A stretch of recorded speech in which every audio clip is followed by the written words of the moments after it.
Laura Shaughnessy picks up the ball. Flips her corner back. Number 7 is Maria Enright Brady there, picks it up. She's in traffic. This is a harm wrap in the neck. It's a great ball into number 9, which is Liza Bullock. She takes it, leads it to her compatriot there. And now, Emer Murphy is driving into the heart of St Finbarr's attack and defence. It's handballed off with 45 metres out. And here's number 9 again, Eliza Bullock. She's taking him on. Oh, she got stripped. A great tackle by the fullback and captain. Oh, the harsh referee. Harsh. I thought it was a clean shot. He's letting some stuff go, which is nice, but then there's other bits and pieces, you know, he's being very strict on, but it's good. It's a good game so far. Do you prefer a ref who kind of lets stuff go, or do you want them to be exact? I like a few things to let slide. Okay, Amy Mulholland from about 32 metres, slightly to the left of the post, against the wind.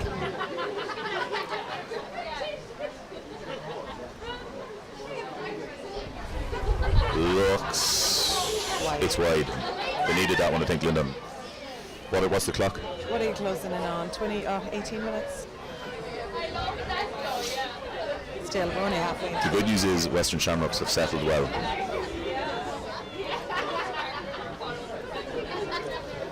Now, Colleen McLaughlin again sends it down the left wing. Oh, well, great take with Deirdre McDermott. She's getting more into the game herself. Sent into Sharon Cassidy. Back to Deirdre McDermott again. She looks into the middle to Eileen McElroy, the captain. This is intricate stuff here now. Cassidy's back. Sharon Cassidy, she has a shot. A wide ball again. That was a turning kick though. She was very close to those posts. She's doing damage, there's no doubt about it. Her and McElroy, they link up fierce well. Deirdre McDermott as well, fine player. Oh yeah. Finbarr's defence is doing well though to stay on top of them there. Led by the captain there, Rosengrave. Very good performance so far. So, number 12, Julie McCarthy is looking for a short ball. Referee. Not far enough, I'd say. Is that a throw up or a free? I don't think she kicked it, not kick it past the line perhaps. It was to Louise Harrison Wade, number 22. Free in. It's a free, is it? Don't know. Okay. Deirdre McDermott stands in, using her physical strength here. She gets it, drops it down, but it's well won by St Finbarr's. And out comes the captain, Rosengrove. Yeah, it's kicked down the ring, but it's well well by number 7 for Western Shamrocks, Maria Enright Brady. Little kick on there by McCarthy. Eileen Crowley wins it there. We can't really see with the TV commentary tower, but we'll give it a go. Eileen Crowley has it. That's a free in. Maud Foley gives it long into the corner, and it is won by Aisling King, I believe. There's a bit of an injury there. I think she's rolled her ankle. They still have it in Finbarr's. It's worked about 21 metres out. Maud Foley has it. Sends it over the bar. That's a tremendous score. That point, almost from the corner. Jesus, that was a mighty point. She's probably been the most influential player on the field, I think, Maud Foley. So you're right pre-game to actually pick her out. It's her engine, isn't it? She's everywhere. Oh, she just keeps going. Herself and Frida. Is that Eileen Crowley that's down there in the corner? Oh, she's been playing well too. So she has. If you just give her the ball and she'll just pop it over the bar, she'll always find somebody to give it to her. She'll pop it over the bar. Let's have a quick look at the St Finbarr's bench and see what they've got. Jenny Burke, maybe. Yeah, Jenny should be in very soon. She'll come in into the forwards line. She's a veteran player, I believe. Yeah, definitely. She could be coming in now. I'd say poor Eileen could be out. Yeah, we've got Jenny coming in there, and you've got a couple of other options there on the sideline as well. But I reckon Jenny could be the player of choice. The wind has died down a little bit, but there's still a little bit of drizzle, and it is affecting the handling slightly. So we've about 20 minutes gone on the clock, so about 15 to go. I see Frida Casey's getting a little bit of attention there. So it was a great start by St Finbarr's, Linda, but I do believe Western Shamrocks have finally woken up and are well in the game now. Yeah, they came in hard and fast there. I think they were just warming up really. 5-10 minutes into the game they really came into it. I think McElroy, McDermott, Bullock and Cassidy are beginning to get their grips with the game. Do a bit of damage there, kind of centre up into the forwards. But you know what, that's what's to be expected, and Finbarr's will have expected that. So, you know, they're going to be counteracting it. Hopefully now they'll come out now after this little break. Say poor Eileen could be in trouble though, she might have to be brought off. It looked like an ankle injury to me, Linda. Yeah, it did, didn't it? With the rain there on this field, it turns into a bit of an ice rink, I think. just messy. God, you wouldn't want to not have gloves out there today. But there's a great crowd here, so massive, Didn't massive even showing. notice. Yeah, just realised. And it's not the nicest of days down here, but it's great to see someone out to support the clubs involved. I noticed on the Western Shamrock team, they've actually got 3 Aussies and a Kiwi, which is fantastic, isn't it? Savage. It is mighty. I know Rhea Donaghy there, number 18. I'm looking forward to seeing her play. She's from the Waikato in New Zealand. It's we're underway again. Laura Shaughnessy sends it out, but it's a strange kick out straight to number 14, Aisling King, for St Finbarrs, who gives it in low. It's one, here's 15, which is Claire O'Rourke, has a shot. I saw for the bar. The poor kick out was punished, I think, Linda. It sure was. I do believe we have Tara Henry in here now, number 20. Tara Henry is in again. Coming in there for Eileen. So yeah, Eileen is having it. Now, the kick out drops in, 15, which is Claire O'Rourke, just after scoring, gets a toe poke on it, but it's gone wide.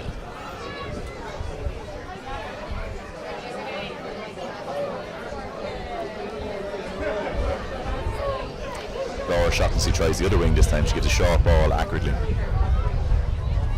Corner back there is turned over. And here's McCarthy, who's been playing well. She tries a shot, it's a long way out. Just trickles wide.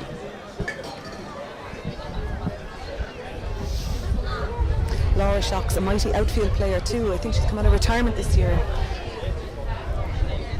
The ball is kicked wide, but Eliza Bullock is just not quite able to get there, and that's the 4th time they've actually done that. Just missed. So number 8, Maud Foley, takes a short ball into number 11, which is Curran. Shamrock's a goalie ball again. Outfield. Karina Curran there, yeah.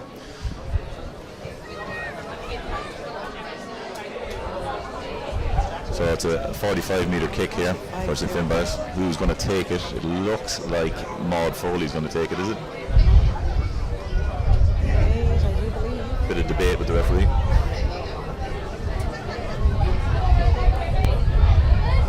She's looking for a short runner. Which she is getting. There it is, short ball. Una McCarthy. Una McCarthy ran about 50 metres to pick up the ball there. That's a great play. She gets turned back by Deirdre McDermott. Good defence there. The shot goes in, but Maud Foley holds onto the ball. She wins the ball on the ground, and that's Frida has it. And she's pushed through another 3 or 4 tackles, and she wins the free, rightly so. So Maud Foley seems to be taking all the frees. Is it within her distance, Linda, you reckon? Absolutely. There's a couple of girls in there around the square, so. Aisling King, Tara Henry. Maybe Eileen Crowley there as well. It's lobbed into the edge of the square. Oh, there's panic stations every time the ball goes in, Linda. Just right. It's just messy, isn't it? It's so wet. The ball could actually, could It was go a in. horrible goal conceded earlier on, so there's obviously a little bit of a concern there. 1-1. Now, Laura Shaughnessy's looking for short ball. Oh no, don't tell me this is going over the sideline again. Just saved by 2. Well done, Niamh O'Hara. She takes the ball, kicks it up the wing, but it's one there very well by Una McCarthy. She looks for her sister, who wins it, turns back inside into traffic. Oh, okay. Shamrock's ball. A little bit harsh, but doesn't matter. 3 out. It feels like Shamrocks have a lot more scores, but really they only have 3 points on the board, Correct. so it's, great game so far. Now, despite the weather, in defiance of the weather, so Maria Enright Brady takes the ball, she kicks it down the wing. Deirdre McDermott picks it up, uses her strength to lay it off again. Number 8 there, Eileen McElroy, the captain there, picks it up. She takes on Frida, gets rattled, free.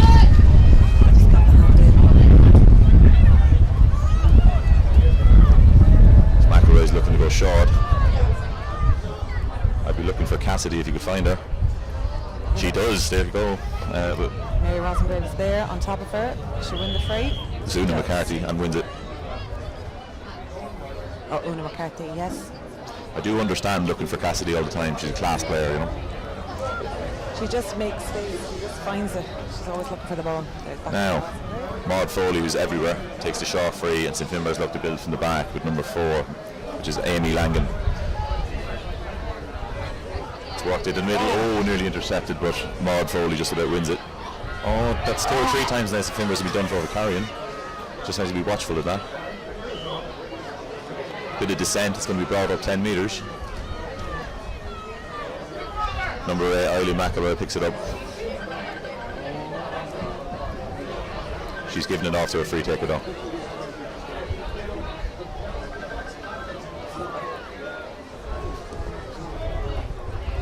Now Amy Mulholland, this should surely test her, Linda. This is a long way out.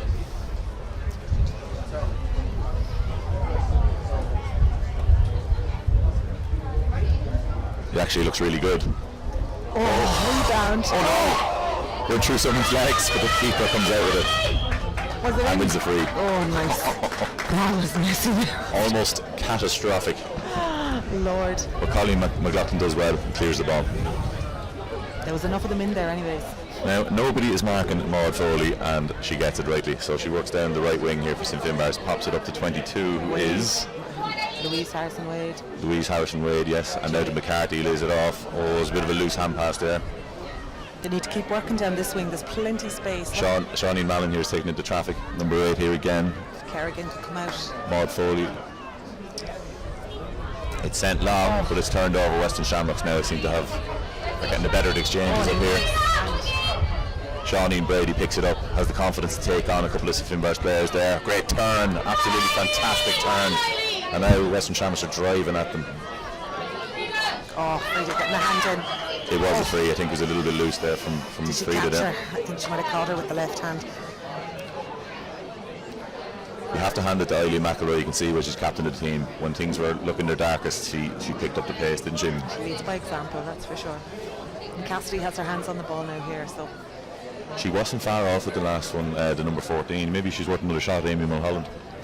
So what's it, 40 metres out maybe? The wind seems to have died down a little bit, has it? Quite calm now. Hopefully the rain stays away. Drop it in. She'll definitely go for it because, you know, she has a boot on her. Now, Sharon Cassidy to bring them within 6.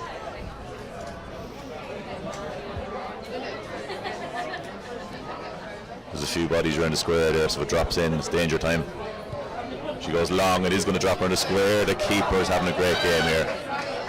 Colleen McLaughlin busts her way out. McDermott in on top of her. Now Una McCarthy wins the ball again. She's been very busy. She's looking for her sister down the wing, but it's over the line.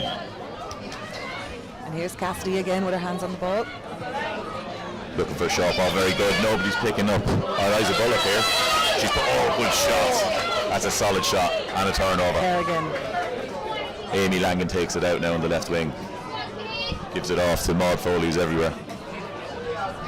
Beats one, beats two. She's turned over. It's a loose hand pass. Pia. Pia Kilburn takes the ball on, handballs it off to her compatriot there. The ball is sent into the middle, into 14. Amy Mulholland, can she win it? Oh no, the danger lady here, Cassidy. Cassidy takes the ball, gives it back to Deirdre McDermott, back into the middle here. Oh, that could have been bad.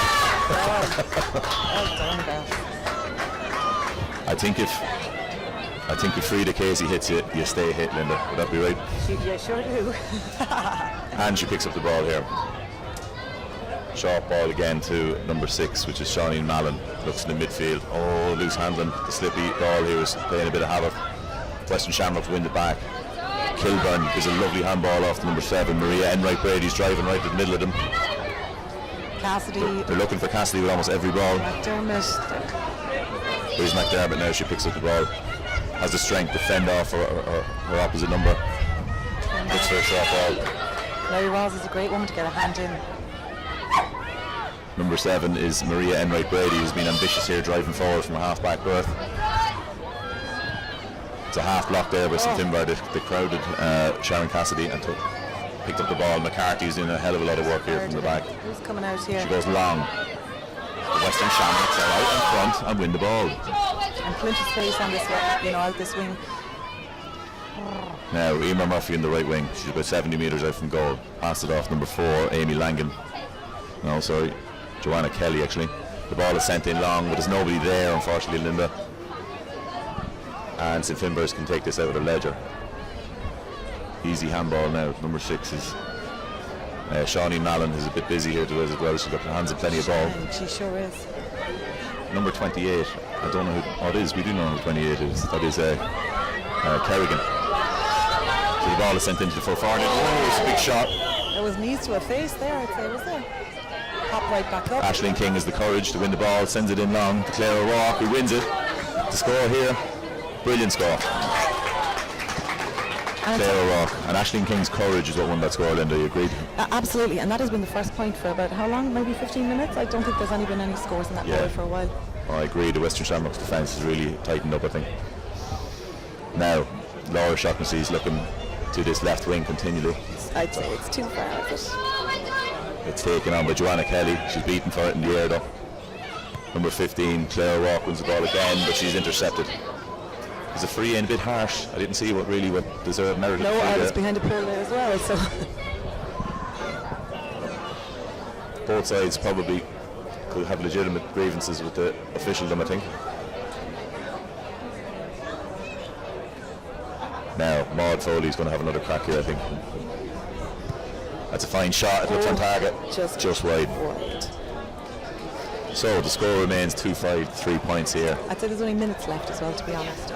Looking like about 32, 33 That's minutes it. on the clock. Half time. The There referee's you go. in. So they must only be playing half an hour aside. So, what do you make of that, Linda? That was great first half. It's great to see ladies football, at such a good level here, though, isn't it? You know what I mean? Would it be fair to say there's players in both teams who would have played a bit of county football? Oh, absolutely. I see that Western Shamrocks are actually going to stay out, which I don't necessarily agree with. I'd like to get a bit warm in the dressing room, wouldn't you? Finbarrs have the wise idea of going in. I might go and try and find some of those team captains. Yeah, if you have to do interviews, I'm afraid I've got a face for radio, so we'll allow you to do your damage, yeah? Right, I'll be back soon. Yeah, we'll leave it be, we'll have a rest.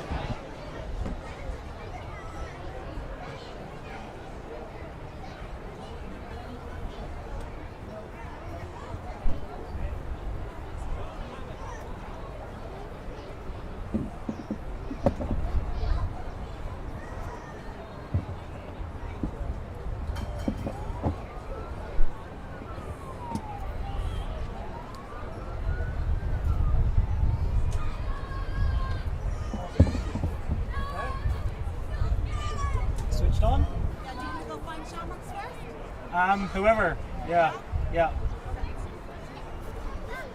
Oh, just a sec.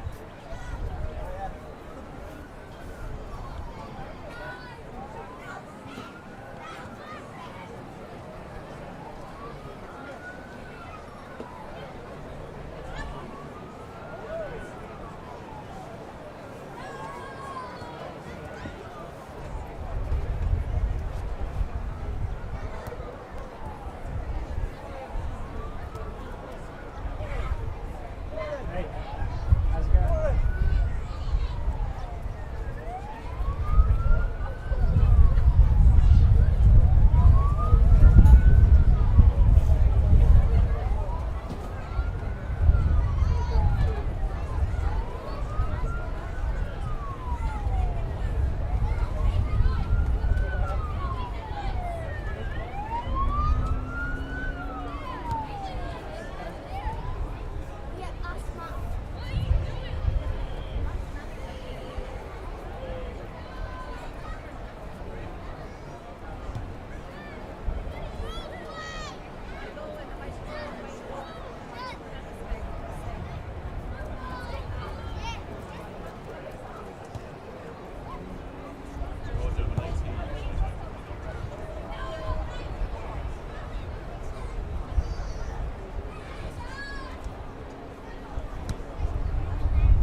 FaceTime interviews now if you want.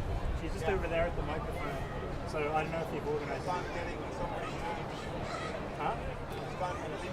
She's trying, but if someone's willing to, yeah. Yeah, I'd say it's all right.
Coffee, lad, yeah. I'm good. I'm fine, yeah, thanks.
didn't want to chat, you know.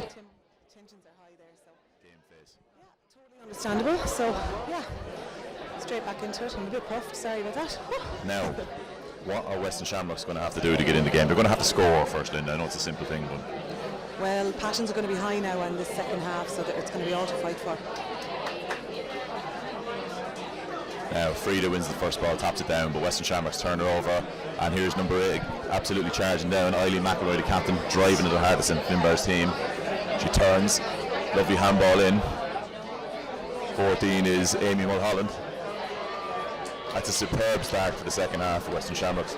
There's a reason why they're champions. They're just not going to roll over here, Linda. Don't think of it. No, leading by example. McElroy is, that's what, you know, she's softly spoken and leads by example. We'll see now against the wind how good Colleen McLaughlin's kick out is, because it was wonderful in the first half. Powerful lady.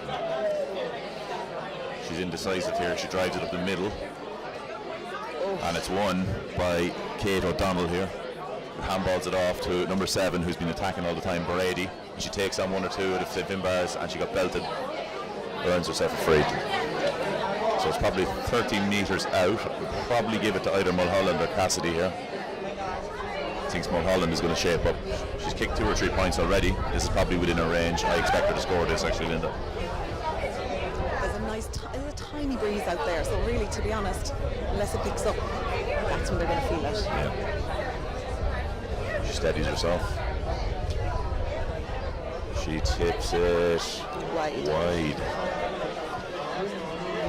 Now, for a period of times, St Finbar's in the first half with the wind were able to trap Western Shamrocks in their half, and I wonder, can they repeat the dosage? It'll be interesting now to see what goes down. Now, Colleen McLaughlin looks left, looks right, goes left, drives the ball up the middle, looks for number 11, which is Karina Curran. But she gets beaten in the air. Number 8 is Eileen McElroy, the captain. She's driving right out back to 15, who is Edwina O'Donnell, but she drives it wide. Are you keeping the clock on this, Linda? Or eager, I think. You know, they just wanted to get as many points on the clock as fast as they can. So 2-5 plays 4, so there's 7 points in it. Is this a 7-point breeze, Linda? Don't know. Now, St Finbar's got a short to look for number 6, which is Shawnee Mallon. She takes it back, 1-2. Oh, the referee likes to do people for over-carrying. It's dangerous stuff. Shawnee Mallon again. She looks for a short ball. She's giving it to McCarthy, who's an athlete. Takes the ball, solos, beats 1, beats 2. Gets belted. Pia, who looks a physical player to Pia Kilburn. Who moves a big shot there. She sure is. Always has been. And there's the lady with my coffee. Excellent. Now the ball is given in quickly into number 14, which is Aisling King. She turns, delivers into the full forward line. It's 1. The 28, Cleena Kerrigan, but she's turned over again.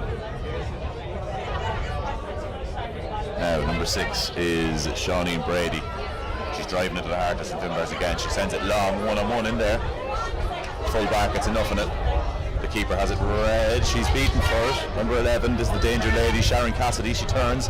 She'll probably get a free for that. Shannon Mallon. Number 12, Deirdre McDermott. Is there a shot coming? I turn number 15. Edwina O'Donnell, she closed. Point. Fantastic score from Edwina O'Donnell. Just slipped in there by the post.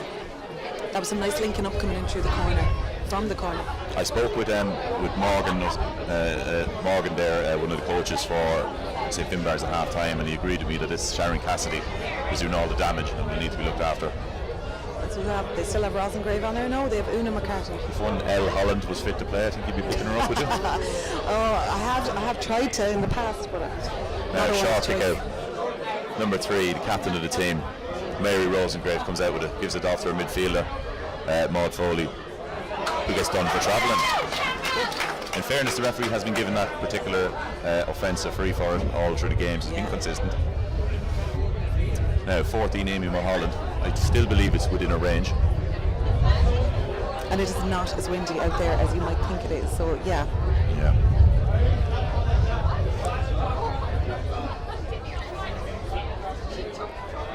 Now 35 metres out, slightly to the left. She chips it up, and it's over. So that's 2-5 plays 6. There's only 5 points between the team now, Linda. And St Finbar's are trapped. They're under siege. Yeah, they're keeping down this end, aren't they? I think Frida Casey's going to have to try and get into the game here. Although I don't see her. Ball has gone long and 11 wins it, which is Karina Curran. She turns, wins it again, takes on 1 or 2. The referee gives her a free, a little bit harsh, but ball has gone long. Quick free too. Oh, It's missed by the Western Shamrock half back. 14 is Aisling King. She turns, she looks for support. She goes herself. She's a big, powerful lady. Plenty of confidence. Good skills as well. She tries the left kick in, gives it to her number 8, Maud Foley. Julie McCarthy has McCarthy. She takes the ball in. She's about 14 metres out on the right. She gives it back to her midfielder. Who's the in? ball is chipped in. Oh no! She got away with it. Laura Shaughnessy got away with it. Clever work. Oh, Could be a big moment for the game, isn't it? that's going to come back now. They're attacking hard, Shamrocks. And now number 10 is Emer Murphy. She lays it off. Oh, she's turned over there by Cleena Kerrigan, who wins the ball. There's a bit of a shot there on number 4. Amy Langan, she's tough though, she gets up. She is. Oh, it's a dreadful waste of the ball. The referee is after showing some mercy for a shocking free kick there. Now Maud Foley, she looks long. That's where Frida's gone. She's been into full forward to use her power. She burst through 1 or 2 tackles. She's turned over. 14 is Aisling King, another big strong lady, is rolled out. Well, Western Shamrocks are doing very well. Is they're able to surround some of our, Finbar's key guys with 3 or 4 players. Yeah, they've come out hard and fast there now in the second half. But I think they got they had a good chat there at half time, and that's always going to be the way it comes out in the first 10 minutes. How's your eyesight, Linda? Who's injured? Oh, is it Louise Harrison Wade? I think down maybe, or is it it's actually Claire O'Rourke? She was inside with goalie a minute ago. So Maybe she's just sucking in the big ones, is she? She's fine. so she could have had a bit of a winding. It's okay, she's off again, not a bother. Okay, so it's a free out for Western Shamrocks, 40 metres out from their own goal. The breeze is picking up there a little bit. Good ball into the middle to Deirdre McDermott. Laid off to her captain, who's coming more and more into the game, Eileen McElroy. The ball is chipped in, but St Finbar's turned them over. Brave defending there from our friend here, Louise Harrison Wade. The ball is given long here. Number 11 is Karina Curran, who takes on Deirdre McDermott and actually beats her, sends it in long into the full forward line. About 30 metres out on the right hand side. Tara Henry there wins the ball, is it? Western Shamrocks turned them over again. Superb defending here from Western Shamrocks. Oh, there it sure is. Now there's space. There's lots of space here. Eileen McElroy is beginning to dominate the BM in the middle of the field. She takes on 1, takes on 2. Looks for an easy handball into Edwina O'Donnell, who can shoot. Who's with her? Cassidy. Here's the danger lady now. She likes her left foot here. That looks pretty... How's your vision? That's wide. Wide ball. Yeah, wide ball. Well wide.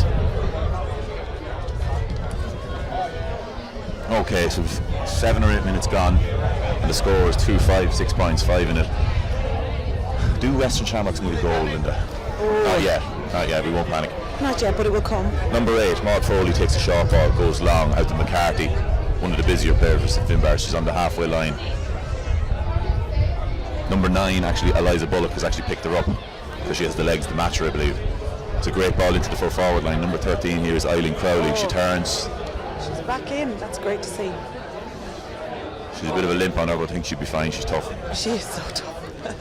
That she is. Now against the wind, 25 metres out on the right is a tough. This is probably out of range. I'll probably drop in around the box, Linda. What do you reckon? Yeah, there's plenty of women in there for it. Oh, she goes short. Goes short to Karina Curran. Oh, she wins it again. Nice. Maud Foley. Can she score? Yes, of course yes, she can. Nice one over Smart the bar. football by St Finbar's there. Didn't get brave with the free. No, because the wind, I suppose maybe they're feeling it there up in that corner. Oh.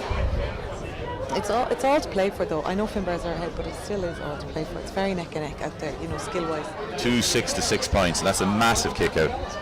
And it's gone to Amy Mulholland, who sends it in long. 2 kicks to the field, and they're gone 100 metres here.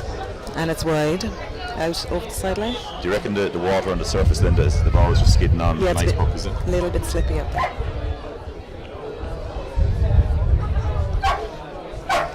Rosengrave has it. Back to Maud. He's taking everything. Absolutely everything, but She goes short to her own corner back here. She's good woman to have on that ball, though, isn't she? Yeah, very confident player. She goes across the goals, which is fine. There's plenty of space, no one there. Yeah, Louise Harrison-Wade picks it up. Beats one, beats two. She looks for a short ball, she gets it, she gets a bit of support. Oh, Shannon Mallon, there's a good few around her there. Ugh, no one there. Finbars are looking a bit tired here now. Eileen McElroy has got the ball and gives it into Amy Mulholland, who beats her lady. That's a fantastic score, is it? No, that's another wide. Another wide. Some of these are going to have to Good go over the bar, defence. Linda. Oh, lordy. But they're attacking all the time. You know, Eileen McElroy has a vice-like grip on the middle of the field. She's cleaning them out, Linda. Frida's coming down the wing here. She has to do something. So the kick out wasn't far enough, I believe, so he's going to throw it in. She's been caught for that a couple of times there now, hasn't she? She obviously doesn't have trust in her half-back line to win the long ball, I think. Now, who's in there? Deirdre McDermott is in there, a very strong lady. Gets her hands on it, so strong and confident she's able to win it one-handed. There's a bit of a scrap for it on the ground. Oh, clears it. Is that Una McCarthy coming I out think with she it? got a shoulder in the head, but she played on, she's tough. Bit of a rattle, all right. Look at her, she's gone down. Western Shamrock's turned her over in the dangerous area. Number 4 comes out for Amy Langan, showing her courage again. Is that The Cassidy? danger lady, Cassidy again. Great score. She just knows where those posts are. Doesn't matter. What's she got now? Maybe 3, maybe 4? Her and yeah. Mulholland are doing all the damage, I think. But you know, they're getting great passes in, and they are just they can just turn and kick. They don't even have to look. They know where that goal is. They know where the posts are. Now, there's a bit of a debate going on between the referee and the goalkeeper about what probably the rules are in kicking the ball out. How far is it? Probably the kick out. Yeah. Southern District's man there. Someone down in the middle of the field. It looks like a Finbar's player. I think it's Una. She got that shoulder coming Yes, out there. got a little bit of a shot to the head, but she'll be fine. She's tough. Right, off she goes.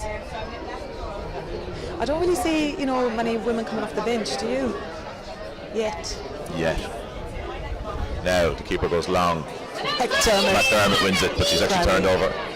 into McCarthy's McCarthy's playing arms. well, it's kicked long, Claire O'Rourke has it. and she wins it and lays it off to Maud Foley, who sends it in long. Kerrigan. Kerrigan lays it off very cleverly. Claire O'Rourke again sends it into the corner. There's nobody there. Nobody there. Oh, Eileen is there, Eileen Crowley. Number 2, Neva Oh, Harris she is has strong. it. She has it. Crowley has it. Who? And yet again another. No, it's a line ball. There was actually a Is it? foot in touch there. It's the same Finbar's ball, I believe. You can't play advantage from sideline, can you? You have to go back for it to get. Eileen's getting it. Oh no, it's Maud. Sorry, of course. There's a couple of them Maud here look the Foley. same. Well, she seems to take everything 1, first. 2. Oh, she turns it very well. She's coming in. She's about 14 yards out on the right side. Looks for a short ball to Karina Curran. Goes wide. And here's Frida Casey. Lays it off. McCarthy then goes wide. Julie McCarthy out here to King. Is it King? 14, Ashton King. Turns her opponent. Tries to smash her way surely. through. Yes, that was. Oh no, that's a little bit harsh. There's a bit of pulling and tugging there now from those two Shamrock women, so that was well won. It was a bit brazen though to go at 4 Western Shamrock ladies and expect to bust through them. They are trying to stop them at all costs. It's coming This is a hard free. This is against the wind. business end of the game, so Maud Foley. She has kicked it wide. So it remains 2-6 to 7 points. Probably about 12 minutes gone, so it's a good 20 minutes to go at least, whatever. yeah, a goal would be nice little, upper now to get things back on track. And Keeper goes long. A hand on it from Maud Foley, who taps it over the sideline. Oh, we'll get a free for St Finbar's. Pushing it back, I believe. Maud Foley to McCarthy. McCarthy turns her opponent and beats her again. She's a ball of energy. She chips it in there to Aisling King. She's about 21 metres out. Lays it off to McCarthy again. You're 13 metres out. Crowley has it. Two Shamrocks. Lays it on off. there. Foley. Out. Low and hard. Keeper does well with it. Laura Shaughnessy sends it out. Deirdre McDermott is dropping very deep, about 40 metres out from her own goal. She wins, shrugs off her opponent, great strength. Goes across the middle of her own territory. She's not afraid to change things up. No. Now Western Shamrock's taking her time here. Number 4 is Joanna Kelly, goes a little bit long. Sky high. Wins it though. Number 6 is pushing forward to Shawnee Brady. Number 10 is Emer Murphy. She's charging at the goals. She's about 20 metres out on the right hand side. 3 for Lays it Melbourne off on to the them. corner forward. Edwina O'Donnell. Bit of a shot there. Could have earned a free maybe. 3 on 2. What's going Emer on? Murphy is calm. Takes it out. Good control. Shrugs off her opponent. Looking for a free and gets it. There was a little bit of a pull there, Linda. It's a fair decision. A wee pull, all right, yeah. Now, I would let Cassidy take this one, even though because she's left-footed. Guess who is on the ball? Because Mulholland is the free taker, but she's right-footed. I don't think it would suit her. But Cassidy is on that ball now, so no better woman. Linda, that's a horrible-looking rain cloud behind the goals. That's coming to us. No, thank God it's gone. That's already passed by. Right. Sharon Cassidy to bring them within 4. Just that would wide. work. Oh, they would have needed that one. That's 4 or 5 wide since half-time, Linda. Low and hard. They're well on top, Western Shamrocks are. That cannot be denied here. They just need to convert some territory into scores. The sun has come out. Remember we're in Australia. It's great. Yeah. Okay, now For a minute. here is Colleen McLaughlin. She's going to the left wing, Coming out to right on top of the Western Shamrocks captain, which is a bad idea. Cassidy is showing. Eileen McElroy tops to the danger ball. Cassidy. Short ball in. Oh, it's a touch. Keeper does well. Well, oh no, back inside. She should There's a few handballs there. Good courage there from Finbar's. Willing to get take it out. chances. Keep it out. Number 11 has a Karina Curran. Short ball to Maud Foley, who's everywhere. They're bringing it back into the centre though. That's always a danger. Now, there's a tackle beaten there. Who is that number? Can't really see. Who's out here now? That Clara was O'Rourke. Amy Langan takes the ball. Now 15 is Clara O'Rourke, is it? High ball. Una McCarthy. Good courage. Dangerous. That's twice she put her body on the line now. That could be a championship winner there. Bit of a scrap. She wins the free. For her courage alone, she deserved a free. Now, Maud Foley sends it in. Into King. Full forwards out in front. Always a good sign. She takes on her opponent. Gets stripped. Beaten by Emer O'Connor. He's being consistent with that, though, Linda. He is, in fairness to him. Is that number 10? Was that Emer Murphy? Was it? Bit harsh. She was just about to do it, you know. She was, yeah. I'd say she was trying to find her feet a little bit there. After She's just coming having a look up. You Yeah, know. that's. Ball is into Frida Casey. She gets stripped. Eileen has it. Eileen McElroy. Eileen McElroy, probably down. the star player of the second half here. She takes on her opponent. She just dices the sideline a little bit. Lays it off to Joanna she's Kelly. out. Looks for her captain again. Gives it back. Eileen McElroy chips it in. Oh, great courage there from young Shannon Mallon. It's handballed up. Who is number 17? You can tell me first. Katie, is it Katie? Oh, this Western Shamrocks number 7 misses it to the full forward now. There's numbers here. This is a chance. Number 3, Emer O'Connor does well to hold her up slightly. Oh, it's kicked in. Great save from the keeper. Laura Shaughnessy. Laura's fast. She gets the ball, she gets it out. She doesn't Now, mess around with it. Clara Roth wins the initial contest, but then loses the ball on the ground. Number 5 is Kate O'Donnell. The ball is flicked up. Western Shamrocks 50 metres out from their own line. They're blocked down in their own territory. This could be costly. And it happens again. And again, 3 turnovers in the space of a second. Yeah. And the referee gives a free, of course. Came off a few shoulders there by the sounds of it. Yeah, it's not tiddlywinks, Linda, so that's fine. No, it's I'm great. all for that. Yeah, absolutely. It's great to see it, isn't it? You know, the girls are going hell for leather. Both teams, you know, no one's slacking off. I wouldn't expect that different for the final, and it's kicked to nobody really. Louise has it. She's absolutely on her own. Louise Harrison Wade there. She looks for someone to help her out. Gives it to her centre back, Sean Mallon. Back to number 28, which is Cleena Kerrigan. We go down the right wing, who is out in front there. Crowley, who's actually coming into the game, but then gets turned over. Now, Eileen McElroy is just having an absolutely superb game. Leading by example, Eileen is. If the first half was Maud Foley's, the second half has been Eileen McElroy's, isn't it? Definitely. 2 titans out there, best players in the field. Great to see, though, you know, the 2 midfielders, they're really covering some ground. It's a wonder they're not marking each other. That They is cancel true. each other out, couldn't they? Now the ball is sent in. Western Shamrocks are in front. Good play there from Edwina O'Donnell. She turns, takes on her. Amy Langan beats her. She's about 21 metres out. Referee is just going to give a free for carrying, but decided against it. Shamrocks are patient here. They work it out to the 45 line. Bit of a free. That is a free. So is she going to clip her there nearly by accident, you know? She was. Now, is Sean Mallon picking up Amy Mulholland full time? Shannon Mallet, she Because is who's picking now. up Cassidy? Is Cassidy close?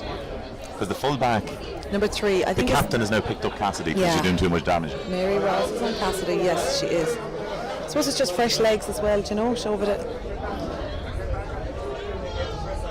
They'll probably keep switching it up. Have you seen anybody on the sideline warming up or nothing? No. Don't think so. I mean, we've probably got, what, 15, 20 minutes left. 15 tops, I'd say, Linda. Now, 35 metres out to the left of the goal. She's a good player. She chips it. Wide. And wide. Oh no, Linda, I think that's 6 wide since half time. I was going to say, yeah. If they had scored those, it'd be draw match now. Make for a great last quarter, wouldn't it? Yeah, well, 15 minutes ago, maybe they still have time, but with 10 minutes to go, they're going to start looking for the back of the net, Linda. Now, Colleen McLaughlin should be going there in the left wing a lot, and she continues that pattern, hitting it out to number 8. Maud Foley wins it, but it's turned over. It's a big shot. Referee says play on. I like that, play on. Cassidy and Malin, I think that was. Emer Murphy takes the ball, gives it to the captain. Eileen McElroy chips it in. This is danger here. Mulholland. Buries it. Absolutely buries it. The turnover there from Eileen McElroy, and she just carves St Finbarrs apart.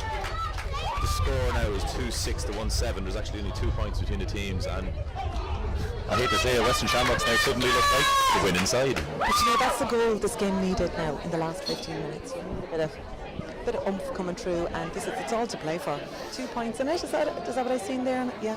I'm afraid if I was the sideline for St Finbarrs here, I would actually sacrifice Maud Foley, because unless you challenge Eileen McElroy, she's just going to devastate you for the last 10 or 15 minutes. Well, is that Frida Casey that's off now on the sideline, or? It is. Frida Casey's gone off. She went in full forward, but she wasn't really getting good ball. She might be carrying a knock. We may see her again. So who's in instead of her? How's your eyesight, Linda? Don't know. Okay, play on anyway. Colin McLaughlin sends it down the middle. And it is won again by Eileen McElroy. She's dominating now. She got clattered off the ball, but it's a bit messy on the ground. Holland has it. Cassidy. Oh, point. Point. I think it's a point. I think There's a flag. Yeah. 1 point. It's the great triumph that McElroy, Cassidy and Mulholland down the spine of the team are destroying St Finbarrs at the minute. There's only one team really looks like winning here. Now, Laura Shaughnessy, she doesn't know what to do. She goes down the left wing again, aiming for Maud Foley, she's beaten in the air. Number 10 is Emer Murphy. She's been playing well second half, gives it back to her half back, which is Kate O'Donnell. Kicked in the corner. Out of a Finbarrs. Is that Katie? 17, I can't really figure out who that is. I think it's Katie. Not on my team sheet. I trust your judgment, Linda. Now, Western Shamrocks goes short. Cassidy gives it off to her compatriot there. The captain, Eileen McElroy, takes them on again. She's 30 metres out. She's driving at them. She takes a bit of a shot there. It's a mess on the ground. And number 6 comes up with it. So, big ball there, won by Sean Mallon. She gives it to the captain, Mary Rosengrave. Gives it long, looking for Claire O'Rourke, but she's beaten for pace. And 7 is Maria Enright Brady, who's busting forward, and it is a free. She didn't take it from the right spot. Whistle can't be heard. There's a big crowd here behind us, so. Linda, why did I not bring my jacket? You're in shorts and t-shirt. I don't even understand. I underestimated the weather, I think. He definitely did. Okay, 19 is on, who is, we do know her, that's Jenny Burke, bit of experience. There we go. I was wondering when they were going to bring her in, because, you know, she's got fresh legs now. What's her best position? Oh, she's a great forward, up in the forward line. Now, Western Shamrocks goes short. 7-6. Shawneen Brady's looking to go down the left wing. Beats her opponent, flies past her. She's now 45 metres out, goes the left peg into the middle. It's a great ball in. Cassidy again. She goes high, long. Wide. Oh, wide again. I was right from the corner though to there too. She was almost on the line, wasn't she, when she kicked that? If Western Shamrocks had her shooting boots on, they would be out of sight at the minute, Linda. And they're with the wind, even though it's a tiny wind, they're still with it, Yeah. you know. But I suppose the rain has cleared now, so. Now Laura Shaughnessy is trying to find some part of the pitch where Eileen McElroy is not, which is proven difficult. She goes the left wing again. It's broken down by the Western Shamrock half forward Every by time. young Pia. Pia Kilburn, yeah. Handballed off. Number 6 here is Sean Mallon is trying to drive St Finbarr's, probably St Finbar's best there. Frida's back on. McCarthy has been quiet for the last 5 or 10 minutes. There's not many women up there. Goes long, it's a good ball actually. To Claire O'Rourke, strong girl. She's looking for someone. Ginny Sends is it in there. long. Kerry. Now are the St Finbar's forwards out in front? Yes they are. We've got Eileen inside there now as well. And it's one, Aisling King. She's 21 metres out on the right hand side. Frida's Lays it off. middle. Lays it off to Jenny Burke, I believe. And then Frida's back on, handballs it off. They're a bit intricate. Maud has it. They're going to need, they're over elaborating here really. They need to get the ball in faster, I think, than Well, that. all the Shamrocks, the Shamrocks. There's like a 10 white and Shamrocks green women wave inside back there. there. Yeah. Now Frida picks up the ball. She's about 35 metres out, beats her opponent. Go Can on, she Frida. shoot? Sends it long. Fine boot on her. Wide. But that's literally the first shot they've had in 10 minutes, isn't it? Absolutely. And look, she went for it. She has the legs in it for the No distance. blame. Yeah, no. Right decision. Have to do it now at this stage of the game. I think the attack for St Finbar's can be sometimes a bit pedantic. It needs to be a bit direct. Well, I think as well there's been a lot of passion coming through there on the Shamrock side, you know, in the last, you know, well in this half, but especially in the last 10 minutes. So Aisling King seems to have the beating of Emer O'Connor, so I would have sent the ball in on top of her. Now the ball is kicked long. It's missed. Little push in the back. gone. Finbar's goal. 8. Maud has it again. Now Maud Foley's had a great game. Reliable boots. 70 metres out on the left hand side. She gives it short. Nobody's picking up Frida, which I deem unwise. And same with Eileen Crowley inside there. She takes the ball, beats one, beats two, lays it off. Here's Maud again, about 40 metres out, handballs it off. Jenny, no. Jenny's been surrounded. Oh, yeah, surely. probably was a free. It definitely was. Who have we got inside? Eileen Crowley. We've got. Well, Aisling King is a fine, Oh, she a great boot. fine strong girl there. She'll be well able to win the ball in the air. This could be just out of range, I think, Linda. No, they're going to have to drop this in. There's plenty of women inside there, though. 2-6 plays 1-8. Oh, we've got a short. No. It's long, it's wide, but it's not gone out yet. Oh, it's one. Claire O'Rourke tries to win it, but it's cleared. Is that Western Shamrock Cassidy? clear it. Cassidy back. She's covering great ground, great legs. Mary Rosengrave, the captain of St Finbar, sends a fist pass up the wall. It's turned over. Western Shamrocks get it. All the way back there is Sharon Cassidy. Is actually Is that a Shamrock's ball? the Western Shamrocks free, I believe, is it? Eileen is down there now again.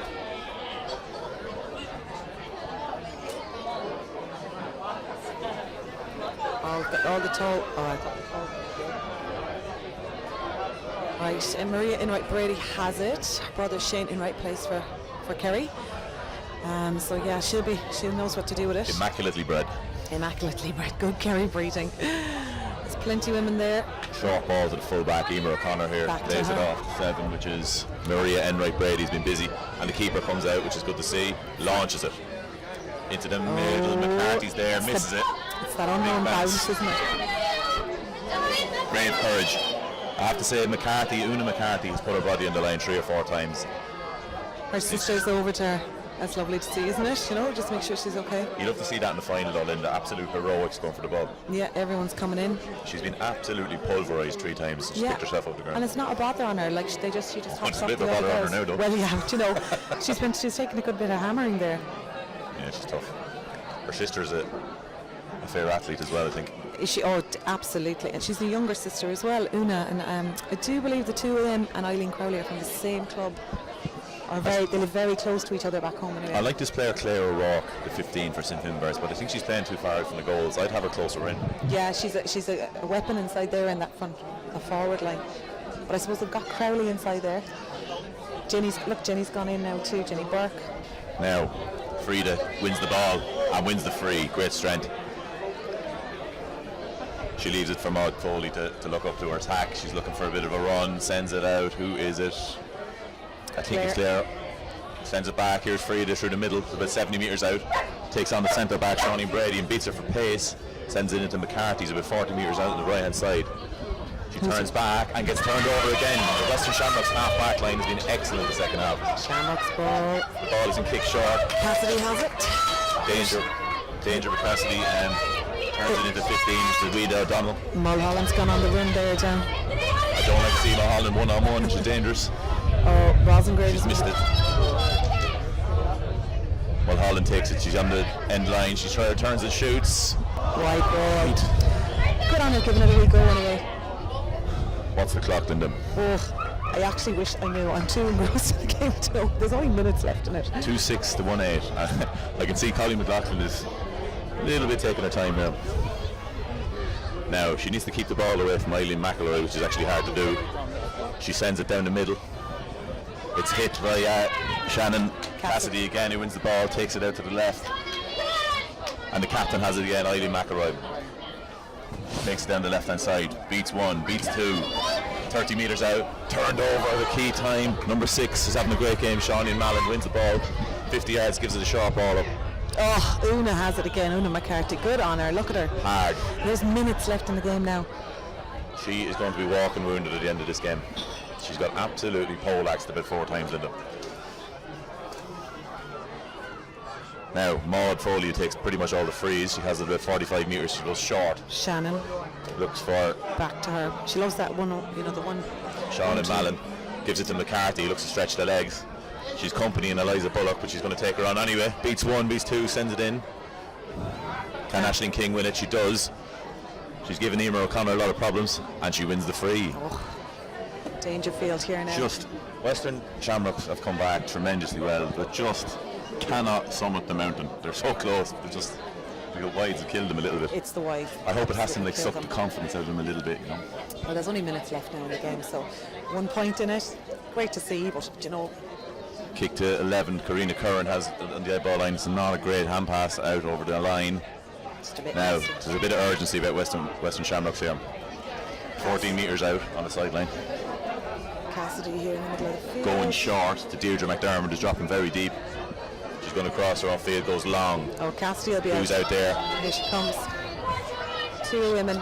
Cassidy Una has. McCarthy. Oh, 2 women. Una McCarthy loses it out to Shawnee and Brady. She's going forward to number 9, Eliza Bullock. Great speed. She kicks it into the full forward line here. Oh, there's goals Paid in off. this running. Kate O'Donnell's pushing far forward. She has the whole game back to number 6, Shawnee and Brady.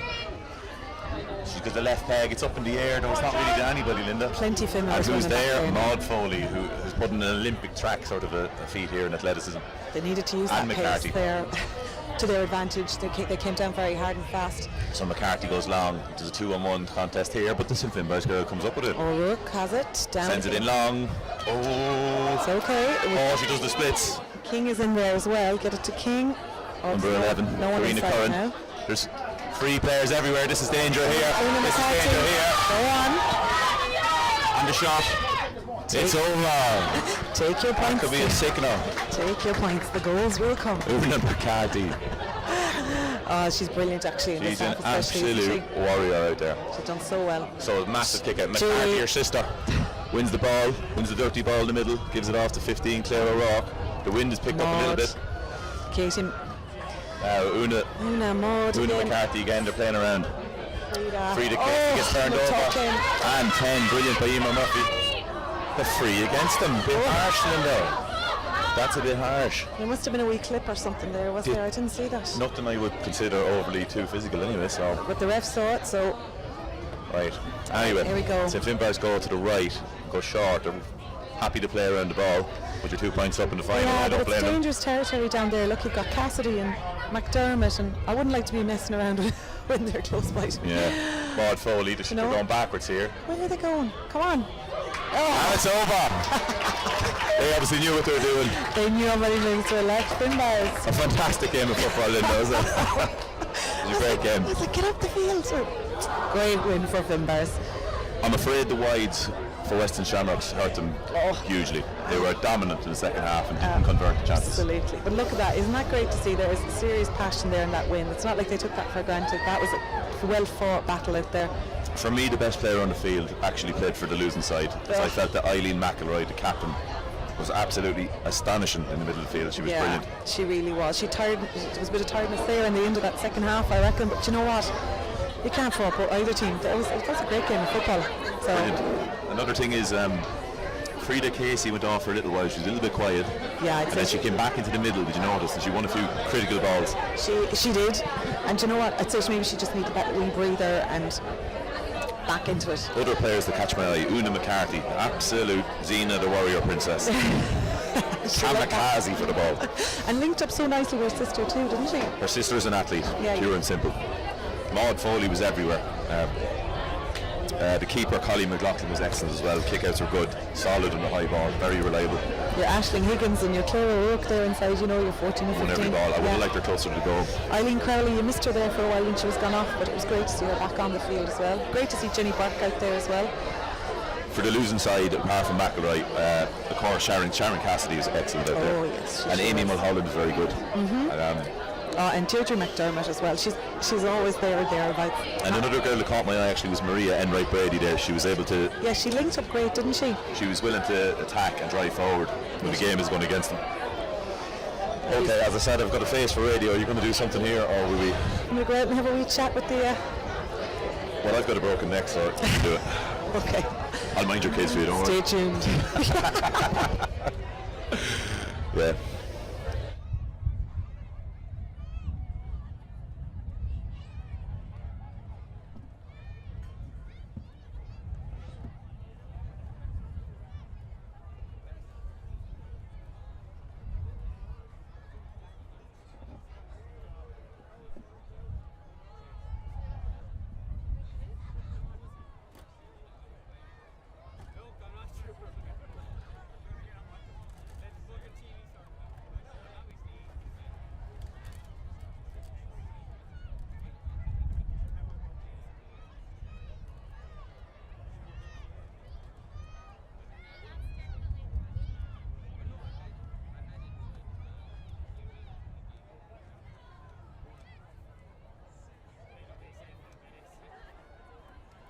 Got it turned on?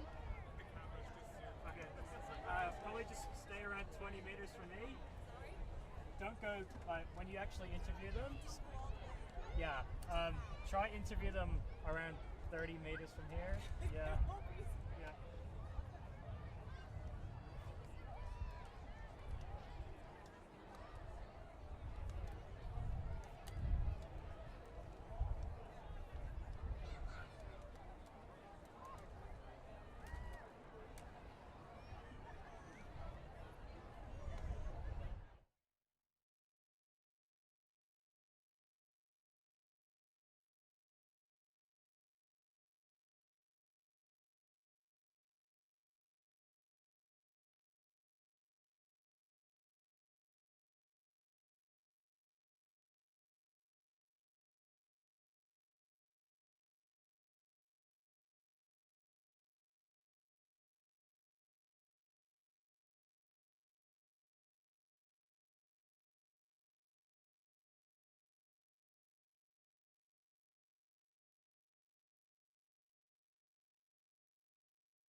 Okay, Linda here, and I'm here with Mary Rosengrave, the captain of the St. Finbarr's team. So, Mary, how are you feeling? I can say now, Linda, I can finally breathe a sigh of relief because you know yourself, nerves start kicking in the minute you get on that bus. Reality hits, but we knew we were going to be in for a tough game today, and you know the weather conditions, we were probably lucky to have the wind in the first half. But overall, we came out on top. I think it was there a point or two. 1 point. 1 point, yeah, close game. We like, you know, keeping people on their perch. But you know, Especially in finals. it was a great game to watch, and that second half as well was all to play for. So it was brilliant. I'd say it was great to be out there nail biting. But I'm sure you'll have a good celebration tonight, anyways. And who for you was? Did you feel like was your standout player today, or? Probably our midfielder, Maud Foley. She's absolutely unreal. She's like an absolute machine. You take one look, she's down at the corner flag, and next thing, one look, she's above in the, you know, full forward line. So she's an absolute unbelievable player, and good pick up for Finbarrs. Brilliant. Well, we're absolutely delighted for you. It was a great game of football, and yeah, I'm sure you want to say hello to everyone at home. And Hello to everyone at home. Hope you're enjoying, you know, watching this because it's been live streamed, isn't it? It is, yeah. Yeah. So you know, tomorrow myself, if I have a bit of a time, might sit down and watch all the balls I missed. No, you're brilliant. Well, thanks a million, Mary. I'm going to get one of the lads here now to call in. He wants to have a wee chat to you. Well done. I'll let you go back.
Colleen McLaughlin.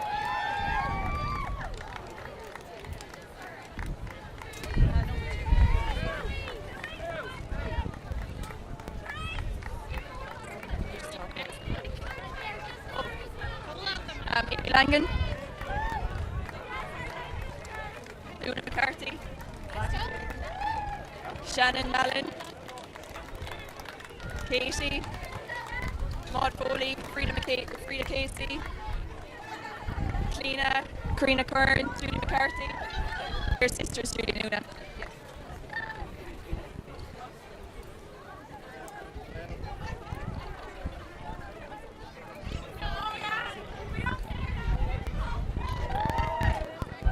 Eileen, she's a good Cork woman as well. Aisling King from Dublin. Claire McCarthy from Louth.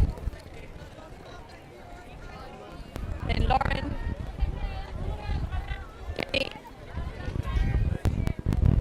Tara from Mayo, Georgie from UK, Rokio and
Oh, I do. We've got the drill and a couple of screws.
the Open nights as well. Most of those nights are always You'd be right.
What are you going to do the rest of the weekend? So tonight I've got this gig, and then It's a bank holiday, isn't it? So yeah, I mean, I was meant to start a new job on Tuesday, but that's been has it fallen through? no, just HR were taking a while with background checks. Very like Australia, isn't it? Apparently, because I'm a Kiwi, they've decided to do international checks as well. So, Oh, jeez. I know. When was the last time you were there? When you were 2, was it? I don't know, 7. So, yeah. Yeah. But you know, Oh, he's got a criminal record, that fella, you know. yeah. Look at him, he's done something. So I was meant to start on Tuesday, but I'll be pushed back to the middle of the following week. But what can you do? Yeah. So this week was meant to be my last week off, and I was like, yes, this is going to be great. Actually, I'm kicking it back to get back to work, to be honest, just getting bored. Yeah. Of course, they took 300 quid off the dole. That doesn't help, does it? Yeah.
for the main event here, the men's senior football final from WA.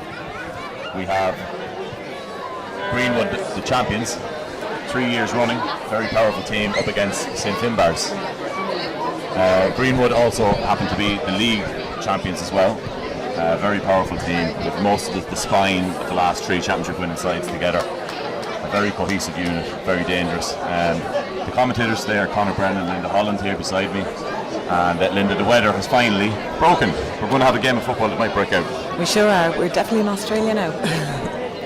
So, as promised beforehand, I'll give you the St Finbarrs team. Pick your 3 favourite guys from there and tell us all about them. Who to watch out for if you're a random punter from Ireland or across Australia. I would be keeping my eyes on number 6 for Finbarrs, John Donnelly. From Tyrone, 9th year with Finbarrs, and you know he's been there and he's been in a lot of finals and a lot of games, and yeah, he's a good lad to keep an eye on. And number 8, Stephen Murphy from Loud, again another lad who's around a good bit of time, 8 years now at Finbarrs. And you know when he gets his hands on the ball, he always kind of does something good with it. Agreed. And another lad, number 11, Garrow Clancy from Moycullen in County Galway, 10 years with Finbarrs. Kind of kept quiet there for a few years and now he's back in it again, and he was injured there for a wee bit and he's back in the team, so yeah, they're my boys that I'll be keeping an eye on today for Finbarrs. Each of those 3 are fantastic footballer. Now running my eye down the Greenwood list, I see at number 8 and 9 really, you have to pick the 2 of them. One is Shane Barton, who kind of provides the leadership and the size in the middle of the field. Greenwood are not the biggest side in the world, they're pretty diminutive actually, so Shane Barton actually provides the clout physically required to try and win enough ball in the middle of the field, and he's partnered today by Donny Ryan, who's a 6'3" giant, former inter-county footballer, very dangerous guy when he gets running at you. And the 3rd guy is Sean Mallon. Now he's 11 on his back, Linda, but I suspect that he won't actually play there. He'll drift around. You'll see him beside his own goalkeeper up the far end. And as we look at the selection, John Donnelly, the guy you mentioned, he's not playing in his typical full-back shirt. That leads me to believe, without knowing, that I think John Donnelly was specifically selected at 6 to pick him up. Now I have a question for you tactically, Linda. If you were the coach for, say, Finbarrs, and you got a guy like Sean Mallon who drifts everywhere, would you send the guy following him, or would you advise the guy to sit in their own half and let him off, do what he wants to do? What would you do? I would sit on him because he is a danger player. You want to push up on him? Yeah, I would. And he hasn't played every game this year because he has been injured as well. But he's out here for the final today, and he's going to be spitting fire. He's a relentless footballer. He just carries seriously. He gets about 100 touches a game. Covers great ground as well, and yeah, I reckon he's the right man to be on him, to be honest. Now, I spoke to a couple of guys. I didn't actually see it myself, but the league final was played recently between Southern Districts, who were defeated in the semi-final by St Finbarrs, and they played against Greenwood. And with 18 minutes to go, Greenwood were 3-6 to 5 points down, so 10 points down with 18 minutes to go. And they came back and won in injury time, and they didn't score any goals. They kicked 11 points in a row, which is astonishing, really. It's serious. It shows the engine, the relentlessness. They eventually break your heart. And another thing I'd like to say, Linda, and you'd agree with me here, is it's a complete clash of styles. I think player for player, probably St Finbarrs is more skillful, technically better, but the work rate and just the savage engines of all the Greenwood make them formidable. Yeah, and they're big lads too, isn't it? There's a few good big lads there around the centre of that field. And yeah, it'll be a great game. It's going to really be a great game. And thankfully the weather has come right, so we wouldn't like to see it, because I felt diminished the ladies' game. Although it was a fantastic game of football, the ladies was. With better weather, it probably would have been a higher scoring game, Yeah, and I feel like this is going to be a completely different game of football to what we just saw earlier. It was very slippy out there, very wet out there earlier, and I reckon this is going to be, hopefully a good game of football. Another guy to keep an eye on for St Finbarrs there is actually Paul O'Donoghue. He's a Kerry man, and he strikes his free kicks off the ground. He reminds me of Brian Sheehan, that used to play for Kerry. He's absolutely lethal off the ground, off the deck. He'll anything within 50 metres, so Greenwood's discipline has to be on point, or they will be punished by Paul. Yeah, and he's held a couple of All-Ireland's and senior inter-county medals as well, I believe, so we're there with St Mary's. His CV is long. Definitely. And who else have we got out there for Finbarrs? We see Owen McCartney, he's probably on his 11th season now at this stage, I'd say. Fairly long in the tooth, alright. Yeah, he's always out there. And then there's a couple of other players down there for Greenwood that, you'd see their faces in the last few years as well, so it's great to see these people still involved. And, Shay there on the sideline as well. And And yeah, you know, they've been in it for many, many years. So it's great to see. I better give a plug to Matty Bissett there, putting in goals for Greenwood. He's a dual player, hurler as well. He's from my hometown, Clemesson, back in Meath. So best of luck to him as well. I know he was in the hurling final as well. I don't actually know. I know Stars won the hurling final. Oh dear. Okay. Yeah, oh dear. Well, oh good, he played it, they were in a final. And an interesting battle there. I'm looking at it. Not just the John Donnelly versus Sean Mallon battle, but I look at Kieran Brannigan, who's a rugged, sort of abrasive fullback. If I didn't break my neck, I'd probably be up against him myself. And we've got a nice, clean footballer, Kieran Fairman, who's kind of a more skilled guy. So it'll be fascinating to see in the first 5 or 10 minutes, does Brannigan physically get on top of him, or will Fairman's skill and talent cause Brannigan problems? So that's another great battle. And another thing as well, tactically, I feel, Linda, is if Finbars don't get the ball in quickly, the Greenwood defence, just like we saw with Western Shamrocks earlier on in the women's, they'll get numbers behind the ball, 10, 11 men. It's imperative to move the ball quickly, Linda. Yes, class, I tell you. It's good to see, there's a lot of doctors out there on the Finbars team, I tell you, so if anything goes wrong out there, we've got plenty. 3 or 4 doctors out there. Plenty bandages, to go around. Yeah, the benches looks pretty strong as well. There's a few recognisable guys. Adrian Maguire there and Andy Gallagher. I suspect to see both of them actually at some stage, maybe even early. Definitely, they're lads that will definitely come into this game. Alright, so here we go. There's nearly no wind and the rain has dissipated, thank God. St Finbars are playing Going left to right. So same as there's last. a little bit of a breeze still, Linda, isn't it? So I'd say the smallest little inkling of it, but we'll know now when we see the balls flying. this midfield battle is fascinating as well, between Shane Barton and Donny Ryan, and also Stephen Murphy, who plays a bit of waffle football in one of the local AFL clubs here, and Ronan O'Flaherty from Galway. Each of them would have played a bit of inter-county level at some level. So Hands are being shaken.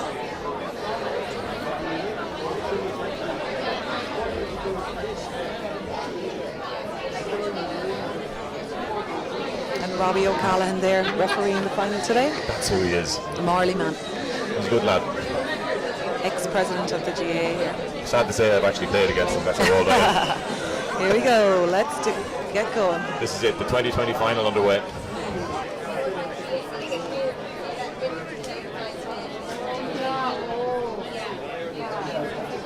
Greenwood have not lined up, I noticed, as presented. Number 8, Shane Barton, has gone into full forward.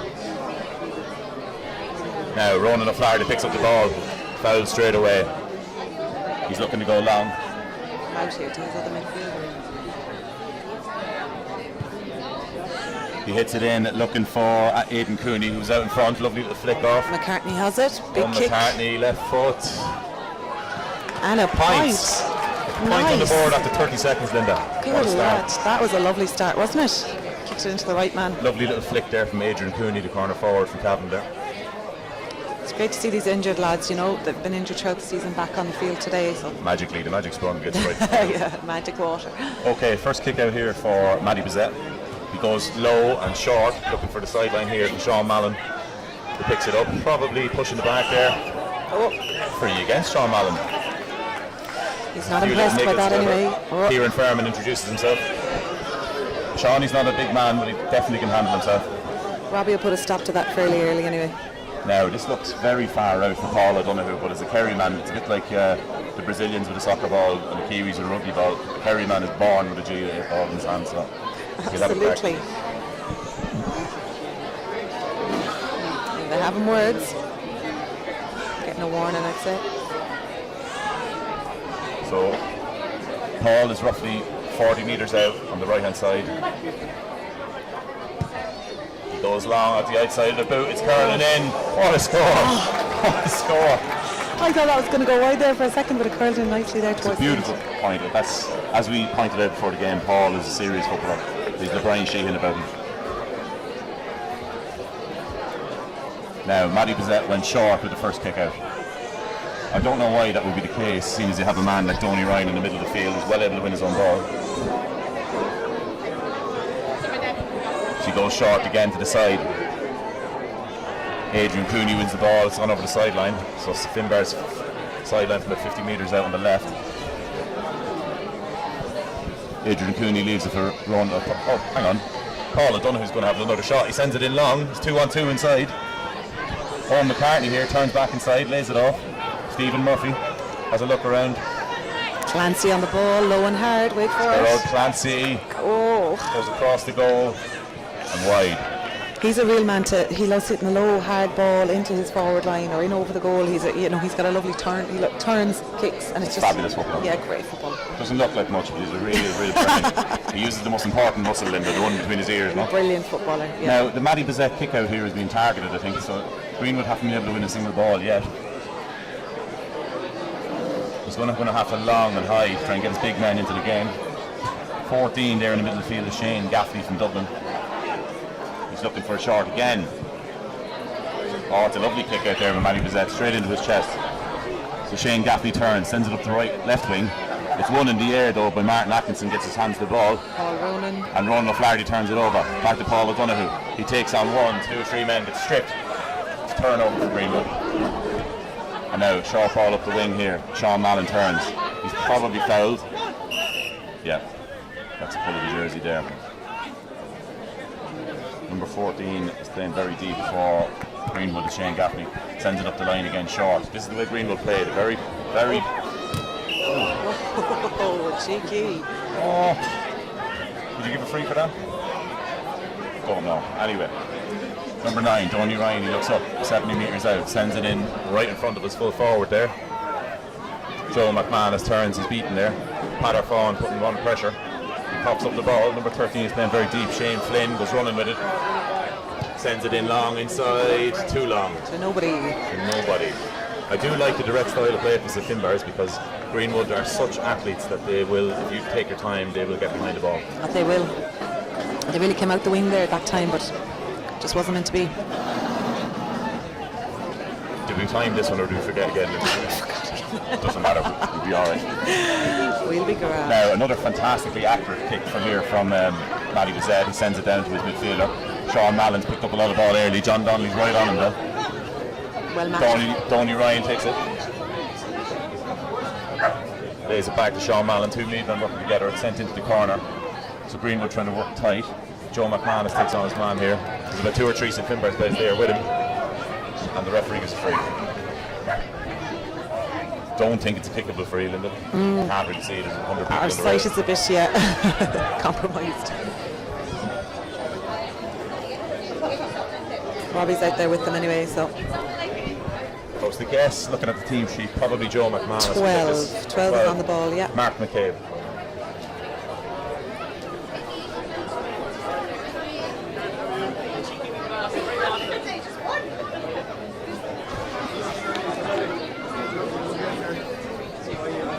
Can't see anything less. 14. 14. Shane Gaffney takes up the ball, picked up by Ronan O'Flaherty, and now a short ball, number 5, which is Tony O'Sullivan, looking short. Donny Ryan there puts it into the centre forward. Yeah.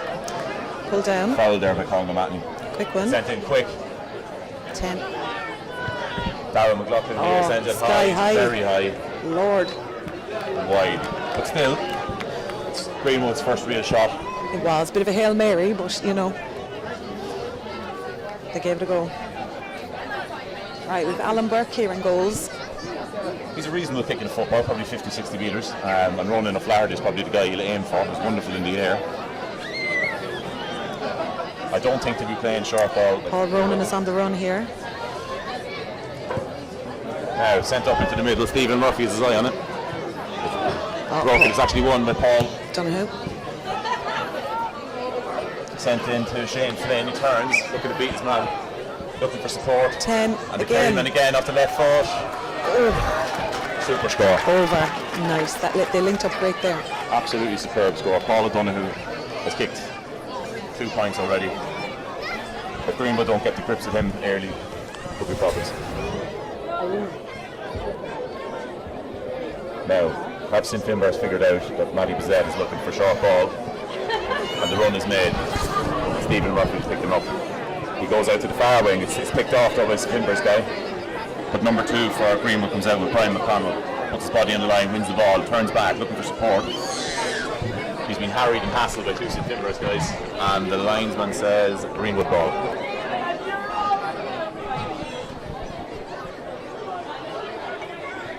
$14.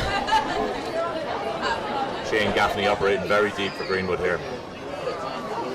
And it's turned over. Who has it? Number 7 here is Joseph McGowan. Oh, Joe. Oh, a few bodies on the line there. McCartney is down. And Greenwood's attack is very deliberate, Linda, isn't it? absolutely. Shawnee Mallon, look. Oh, showing for the ball there again. So John is dropping deep. John Donnelly's dropping deep off Sean Mallon there, and is letting Sean Mallon run loose, which I'm not sure you disagreed with that tactic here. Look at him. And there here he is. goes. He picks it up. You don't want to see him. You don't want to see him without a man. Gerald Clancy's taking him on. Sean Mallon flicks it over the top again to Martin Ackle. Big kick in. That looks good. What a score! A point by number 5. Brilliant score is Tony O'Sullivan there from Kerry. I know the Kerry man, Glenn Flesk. Seamus Moynihan is from Glen Flesk, I think. There you go. A lovely fun fact. Played against Seamus Moynihan. I want to forget that as well. Now, Alan Buck. They won the last 50-50 ball around the middle. There's no fear of sending it up high. Number 9 is on the show. Ronan Flaherty is out in front. It's fisted down. And it looks like Greenwood have picked it up. Sean Mallon has already had 5 or 6 possessions already. And Greenwood go back to their deliberate style of play, working it out around the middle, taking no chances. Sean Mallon, their director-in-chief, out around the middle, 70 metres. He's looking. There's nothing there. McCartney sticking to him.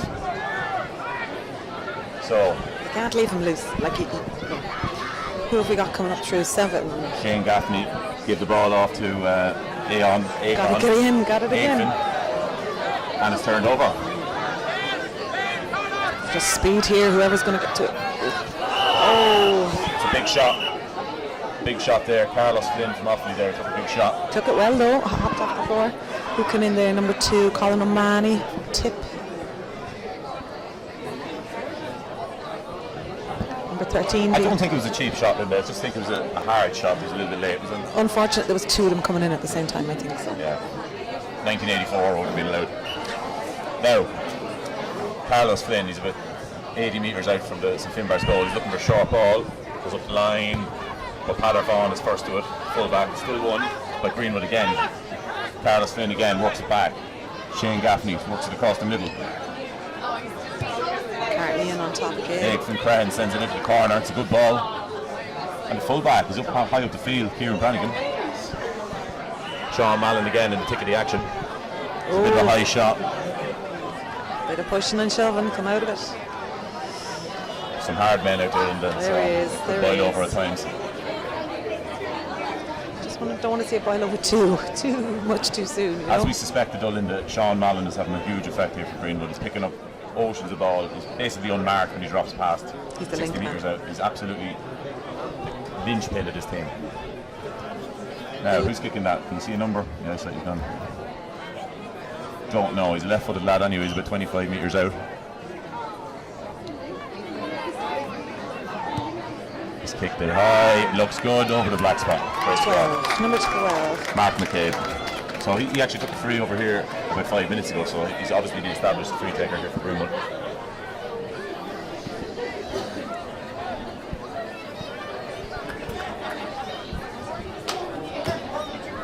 St. Finbarr's were winning the breaking ball for the first 5 minutes or so. That Greenwood seemed to have a little bit of grip in the middle. Alan Burke looks to go down the right wing. He chips it out there about 50 metres, but it's won. Carlos Flynn has been busy here these last 5 minutes. Gives it off to Tony Ryan, a big man. Oh, he's well tackled. He'll win the race. So number 13 there is Joe McManus. He picks it up, looking to go back outside. Number 14, that's a lovely score. Shane Gaffney. What a score. Absolutely superb shot there. Great shot. He's been on the ball a good bit as well now in this, you know. He's a fine, big lump of a lad. That he is. Right, Alan Burke. Last kick out didn't go to plan. I'd say he will try and get it to Stephen Murphy. But Stephen Murphy, let's be honest, has his hands from full with Tony Ryan here.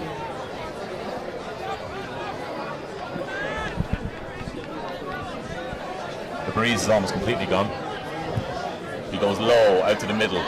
And it is a Greenwood man who picks it up. Number 7. Aidfin Friend sends it down to his 13, which is Joe McManus. He's coming in His hard. turn, beats his man. Number 13. Right foot. Score. Greenwood now have the lead. So they've went bang, bang, bang in the space of 2 minutes. They're And coming now with the through lead. hard and fast there. This is what they do to everybody, Linda. They strangle you around the middle of the field and you cannot get out. That's it. It's in the middle of the field there. It's all been won and lost. Now we've got 10 here on the sideline. Going to make an old run for it there, I'd say. With it. The way Greenwood play, they don't really go for catches. They just break it and rely and back themselves to win the ball on the ground, the dirty ball with Sean Mallon there. Midfield on the run again. Balls out to the middle. There's a couple of Finbar's boys jumping together. What a take. Absolute aerial supremacy there from Owen McCartney. Sends it to Shane Flynn, who wins the ball bravely. He's about 40 metres out on the left. He looks up. Sends it back out to his centre forward, the road Clancy. He's 40 metres out. Paul Ronan, look at the way Greenwood are hunting in packs here, driving to Finbar's back. They're desperately looking for space here and can't find it. Oh, good shot. Oh, nice shoulder. Now the ball is sent in. Kieran Farmer wins the ball. Oh, he's tripped. Pulled down. It's a bit cynical. It's a bit cynical there from number 4 from Greenwood, Daithí Riley. He was beaten all ends up and decided to pull his man down. That's Stephen Murphy sitting on top of that there. Or was it Paul O'Donoghue who's going to take it? Paul O'Donoghue. Well, Paul O'Donoghue is going to take all and everything. And the referee is rightly having a word there. That was a bit cynical there. I expect Paul to get this actually. Seems like a quiet first half so far, though, doesn't it? You know, like I mean, there's a lot of back and forth, but it still just feels like there's no. It hasn't moved to an established pattern yet. No, I agree. All to play for.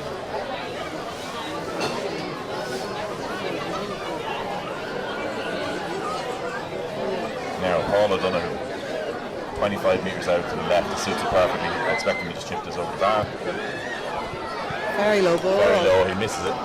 Greenwood come out with it.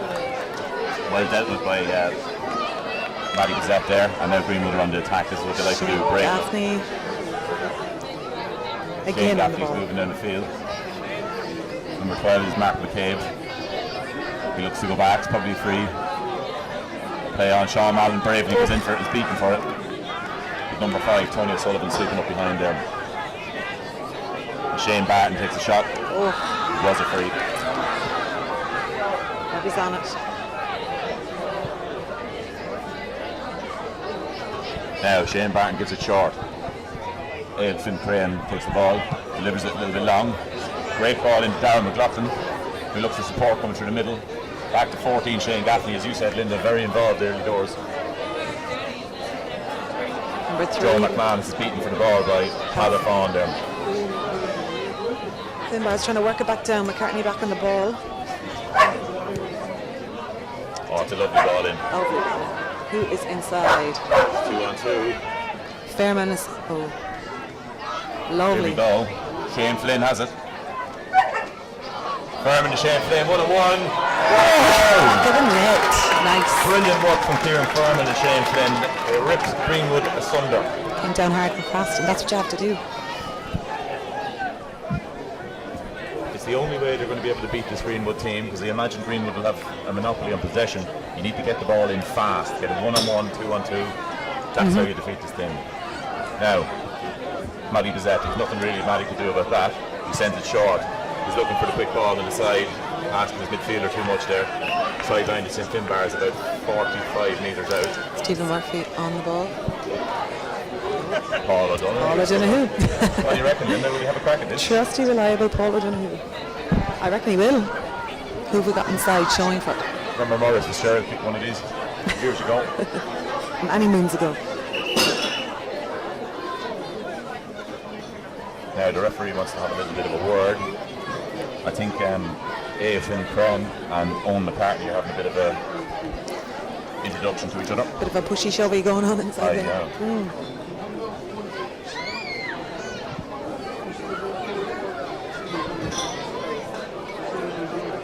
Wouldn't be surprised if I saw a few cards shown here and here today. I hope not. It's fine, Inspector. Yeah, it would, you know.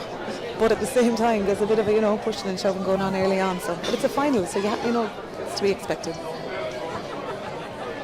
Well, if I know Robbie, the referee, he's actually fond of his physical exchanges as a player, so I imagine as a referee he'd be fairly lenient. Yeah, I've been on the receiving end of a few of his cards, so yeah. I've been on the receiving end of a few of his boxes. Oh look, and we spoke too soon. Number 13 is getting something. He's getting a chat to Shane Flynn. Yellow card. Just has to be a little bit careful now, a little bit more disciplined.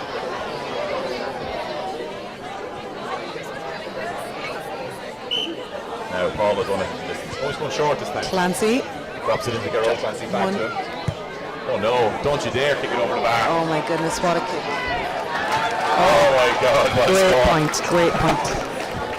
There's not really much Greenwood to do about that. That's a phenomenal score. No, they worked really well there. So that makes it 1-4 to 4 points. It's a very even game so far. Yeah. Absolute clash of styles as we predicted. Now, Matty Gazette, he likes to be accurate with his kick out. He's looking for short ball. Sends it down the middle. It's missed by everybody. Is there anybody there to win McCartney. it? Owen McCartney's a very fit man, picks it up, turns his opponent, handballs it off. 9. Ronan O'Flaherty is taken on, but he's followed by Shane Gaffney. Looking for Kieran Fairman, takes on his man. Oh, he's 3 on him there. And he gets turned over well by Greenwood, they ambush him. Now, Sean Mallon, as we feared, dropping in deep, picking up loads of ball. He's got acres in front of him to run onto. Stephen Murphy follows him. Short ball to Greenwood. Oh, he'll give it free for that. Carlos Flynn takes it in the middle. He's got support from the Kerry man beside him. Gives it off to Shane Gaffney. He's been very influential so far, as has Ed Van Crehen. Probably a free there. And nobody's picked up Tony O'Sullivan. He's dropped in, he's 21 yards out, and he has a shot. Point. Brilliant score. Absolutely superb for Tony O'Sullivan. He's been shown there even for like the goalie's kick out, he's shown all the time for balls. So I think that's a second point, isn't it? I think it might be, yeah. Our statistics for Harmon has been rubbish all day. So that makes it 1-4 to 5 points. We have no clock here, so we're roughly guessing about halfway through the first half. Yeah, I reckon, what are we? Oh, 25 minutes I'd say gone in this first half. Yeah. Time flies now. I think it's dashed on time. Now Alan Burke sends it high up the middle, which is probably wise. Ronan O'Flaherty's launching and takes it. Lovely take. And sends it long, straight away. Into Shane Flynn, who's having a good game. Despite his yellow card, he's taking on his man. Oh, he's stepped behind him. Oh! Delicate little soccer chip. He's crossed in. Oh, he's missed that front, Stephen Murphy. Oh no. God. He missed the sit-up. The head is down. Yeah, just a punch thrown. The referee's having a look here. Matty Gazette is trying to put a shot in Paul O'Donoghue. Tom Murphy, that's down. Or is it Paul O'Donoghue? Stephen Murphy's down. I think it was number 6, Terry Hetterton, through the box, but he's be a bit harsh, he's a card or red card. He's having a chat with his linesman anyway, so he's, I'll be a barbarian, Linda, but get on with it. I don't think Stephen Murphy at 6'3" and 100 kilos is overly worried about fielding the slaps now. Nah, they take it, bounce back up again, off he goes. Now, He's already here in midfield. Matty Gazette is a look up. He obviously played to a pattern on the kickouts. The Greenwood midfielders split both ways, and Matty tries to put it in front of him. Stephen Cook's the next. Five will show for it too, he does every time. It's chipped up to the wing. Owen McCartney takes it down. Fine tall lad to have in there. Oh, he didn't get the mark because it didn't go 50 metres, I believe is the rule. So Robbie penalised him for that one. And it's Greenwood free. Now, worryingly for Greenwood, I think St Finbars have actually got the grip with the. They've got the grip with the kick out, the short kick out. They're putting pressure on Greenwood high up the field. Short ball, Brian Lonergan, captain of St Finbars, wins the ball on the ground. Stephen Murphy sends it in long, 3-on-3. And it's 1. He's in again. He's out. It's well won by Matty Gazette. Great courage there from the goalkeeper, and he sends it out. Kerfuffle there. It's kept in with the Kerry man, Tony O'Sullivan there, very cleverly. Goalie is down. Staying down. That's a free in, it's St Finbars. Now, Matty Bizette went down, but hopefully he's okay. He showed great courage there, come out, won the ball. Who was in on top of him? 16. Andy Gallagher was in the team, isn't he? Oh, he came in there, didn't he? Andy Gallagher played a bit of football with London in the Connacht Championship, and he's a fearsome full forward. Getting on a bit, but he's still a fearsome player. He's been around the scene now for a number of years. Another man who's fond of his physical exchanges, Linda. Oh, that he is. We've got some fans there, Linda. The wee ones, yeah, the kids. There's plenty of them here today. It's great to see. Now, with Paul O'Donoghue have a crack at this, I'd say tonight. The wind is gone. And the sun is out. He's going to go round the corner here. This is testing for distance. Wide. Well wide, about 5 metres. So, still up 4 to 5 points. I'd say we're closing in on the end of this first half now. We're only 5 minutes maybe off. Yeah. It's a fascinating battle on the deck for the breaking ball. That's where the game here is being contested. Whoever eventually gets on top there, I think will win this final. So Matty Bizette was short, a terrible ball, giving it to the wrong man. Paul O'Donoghue's going straight through them. Are they coming through on goal? And it's missed it. What a save from Matty Bizette. What a save. He's fearless, isn't he? Absolutely fearless. That's the hurler in him. He made a little error with the kick out. Paul O'Donoghue came charging at him, dropped it in front of Shane Flynn, and he did the right thing. He charged at him like a bull. So Matty Bizette has been very influential so far. 2 great saves. He came out with the ball, took a shot. His kickouts have been hit and miss. Great crowd here today for the men's final as well, isn't it? It's great I to didn't see. even know there was that many Irish people left in the stadium. Serious crowd. It's great to see. Now I think Paul O'Donoghue's going to try and have a shot here. I don't think he's going to go short. You'll see now what I mean about the Brian Sheehan stand. He stands there with his 2 hands by his hips, just at the top of the swing. They're the product of the same club though, so You know that. Look at that. Look, here we go.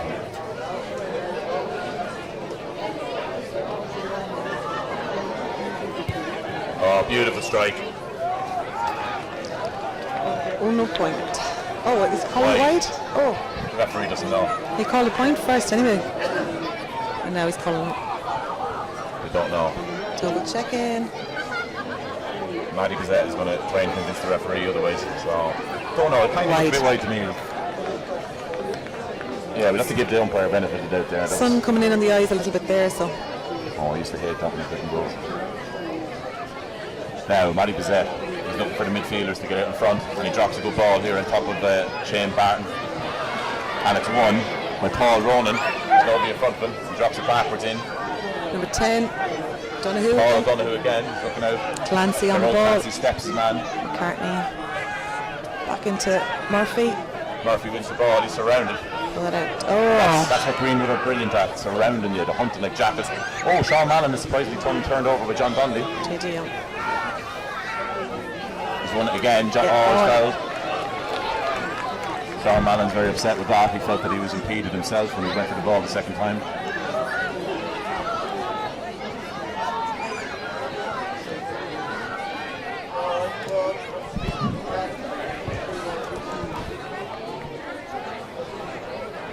No, I think it looks like Paul O'Donoghue is from 55, 60 metres. Contemplating a shot here. But this would be a mighty stroke. He got this over the bar. Who have we got inside? Clancy, Adrian Cooney, Shane Flynn. Well, Andy Gallagher's probably the danger man. Andy Gallagher, yeah. No fear.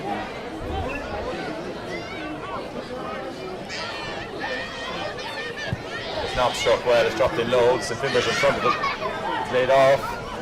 Gallagher to Paul Ronan Ronan and is beaten and Greenwood came up with the ball. Superb defence by Greenwood. yeah, number 9 is it there on the ball again? Owen McCartney's getting a speaking to from the referee. He must have done something off the ball. But that's the brilliance of Greenwood's defence. They work in packs. They give you no space, no time on the ball. If you make your decision fast, they will turn you over. That's that, and that Donny Ryan again. You know, seen him on the ball a few times there today. Midfield, he's linking up well. Yeah. For me, Shane Gaffney's been very, this guy number 14 has been very influential. 14, yes. Now Donny Ryan looks to drop a ball in front of Sean Mallon, his captain here. John Donnelly's right on him. Stephen Murphy, lay on to the referee. Number 20 for Greenwood, we'll have to have a look and see who that is. Shea Lochran. The ball is chipped in. Brian Lonergan wins the ball out in front.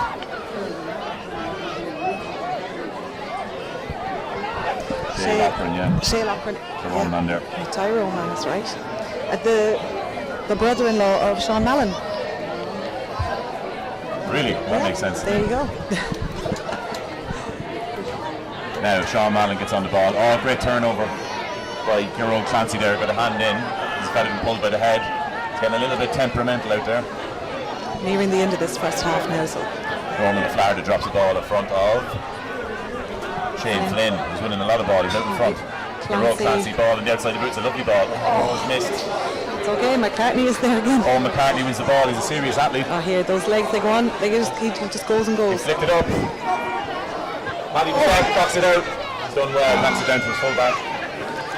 That's Matty Bazette having a fine game and goals there for Greenwood. Now, Shane Gaffney works out to the halfway line. Sean Mallon's been on a lot of ball. He's getting absolutely belted here by John Donnelly. Donnelly's sticking to him, which is great to see. Tony Ryan takes the ball. The referee's not happy. He wants the free taken to the right spot. No, John Donnelly's having the going to have a talk, I think, with the referee. McCartney there, we say he's, an athlete. He probably cycled here today, to be quite honest. He never stops cycling, that fella. He's built like a Tour de France cyclist. He is. He actually cycled from here to Loud, would believe it or not. Australia. I swear to God. Yeah, that was back in the day there. What foolishness and insanity would drive you to that? Yeah. It was. Do you know what? It was a fundraising. Oh, fair play to him. Melbourne to Loud, charity cycle, and there is thousands as well. Did He's a good lad his own. Now, yellow cards here for Sean Mallon. Now, Sean, he's been in the wars already. I think St. Finbarrs have singled him out with a bit of attention every time he gets it. Ball is thrown in here. Tony Ryan uses his size, but he's beaten in the air. Ronan Flarder wins it and wins the free. And he's been brought forward 10 metres. Greenwood are just a little bit cynical there. Oh, look, I don't know who's going to actually have a crack at this, is he? Another one. Do you know what, Cher? You might as well. 2 points in it. Finbarrs 1-4 to 5 points. How far you reckon from half time, Linda? Oh, it's, seconds. Yeah. This could be it then. This could be the last kick of the game. This half.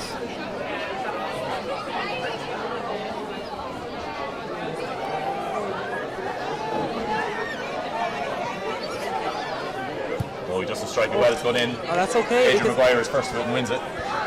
They're surrounded by Greenwood and they turn him over.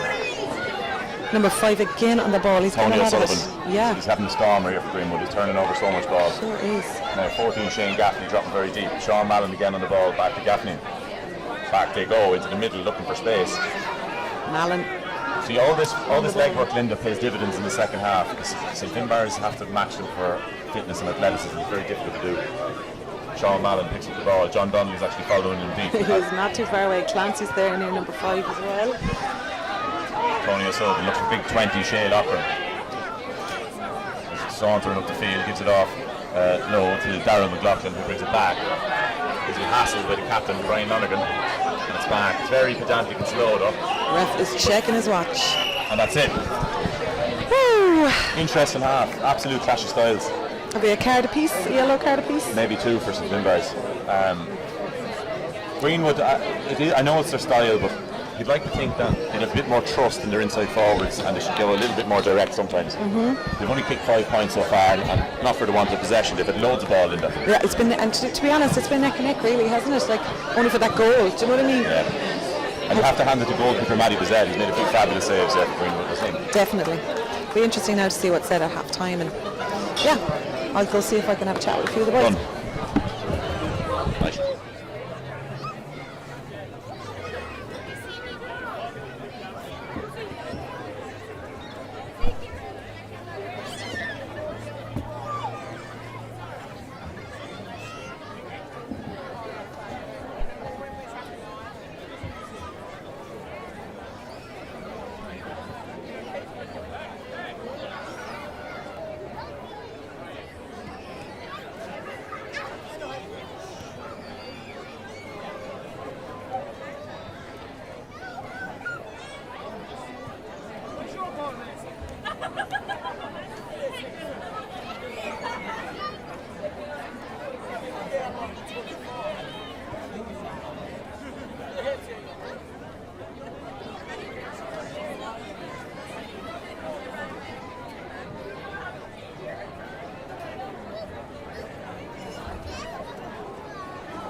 Okay, I am here with Ronan Cullen. It's like you're all right. You're only being streamed live to the world. So I've Cullen, he's a Finbars man, and he was one of the managers for the ladies team a minute ago. So we're just going to ask you about the men's game first, Cullen. How are you finding that first half?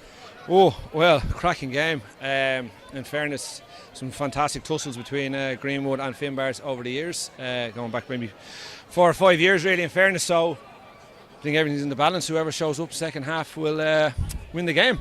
Yeah, I hear you. And come here, the ladies' game earlier on. Well done. Great game. Very evenly matched there, especially in the second half. Have you anything much to say about that? Oh, I have a few things to say about it. All right. I think probably the first thing I have to say is about the Shamrocks girls. Absolutely fantastic, and also great to see, well, I call them the Egan twins, on the sideline. And it's great to see females getting involved in the management of the games. And whoa, they put us to the pin of our collar. We had a good first half. We were pretty happy half time. Second half, yeah, they did more damage than we thought they'd do, where we were hoping they do. But we stuck at it, and we got there in the end. And the girls have been in the cauldron before, and they got there in the end as well before in the league final. So, look, we had 30 girls training all year. It's been immense. Some really hard decisions to make about who makes the 21 today, and also the last couple of weeks. So, look, the girls did us extremely proud, and fair play to them. They got everything they deserved. So, delighted for them. We're delighted for you too, and it's great to see yourself and Morgan there with the girls this year, because they were playing. You were with the boys last year, and yeah, it's great to see you still involved as well, because Colin was over the girls a couple of years ago as well, and like you were saying about the Shamrocks women, brilliant to see ex-players on the sideline managing them, and the girls pregnant and like babies, and yeah, it's brilliant. But yeah, so congratulations, enjoy the celebrations, and how many points do you think will be in the difference here in the men's game? I would say it will go right to the wire. There won't be much in it. So yeah, let's see who shows up in the second half and see who we get on. So hopefully Finbars do the double. Be absolutely fantastic. But hey, they're going for 4 in a row, and fair play to them. So let's see how we go second half, and fingers crossed the boys can do it and make it a special day for West Australians. I would say best club, my club. But yeah, fingers crossed. Oh, one or two. It'll be close. All right, thank you so much, Colin. Thanks a million.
How's your volume there, Linda? Check it out. Hello. Yeah, I'd say we're good to go. We've Greenwood back here now coming on the field as well. As I said to you off air, Linda, my concern is that with that slight breeze, I would have preferred St Finbarrs to be a few points ahead, because I think Greenwood will finish the stronger. There's a couple of, let's just say, veteran lads in the St Finbarrs team up to the middle who probably are further past their prime than maybe you think, and we'll see how the legs go. Now, there's unlimited substitutions, I believe, so there will be lads rolled in and out, and it's a very strong bench for St Finbarrs. But there's absolutely some fabulous athletes there for Greenwood, including Tony O'Sullivan, Ailfin Crenn, Donny Ryan, Sean Mallon. These guys can run all day. All day. I do like seeing Andy Gallagher though inside there in full forward, because He's direct. He's a brute. And he's strong, like he doesn't mind throwing his weight around. He's also ambidextrous, so he's dangerous off either side. Terry Hetherington marking him inside there. So where is the fullback on is the question. Has he gone off? No, he's gone into the corner.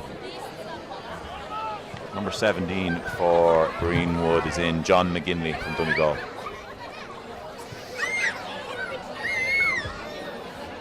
Now, second half of the 2020 senior football final. Here we go. It's thrown in. Stephen Murphy's up there, and it's beaten in the air by Shane Gaffney, but the referee's decided against it. Bit harsh. Now Stephen Murphy, he goes short. Adrian Maguire picks it up, takes on one or two, gives it back to Adrian Maguire, who looks for Ron O'Flaherty. He turns back inside. Look at Greenwood hunting in packs. This is what they're excellent at, and getting turnovers high up the field. Stephen Murphy looks for it. Great ball down the side. Kieran Furman's out in front. Comes into the middle, looks for the left foot. Short ball in. Push in the back. A little bit gentle, that free, but I'm sure St Finbarrs won't complain. Adrian Cooney. You're happy with your volume, are you? I think so, yeah. Oh, good. They'll tell us upstairs anyways if we're not loud enough or if we're too loud. It's usually my problem. Okay, this free is 25 metres out. It looks like Paul O'Donoghu's actually gone off for a spell. No, he's not. There he is. Clancy was eyeing it up because Paul O'Donoghu's missed the last few off the tee. And Clancy's a reliable lad.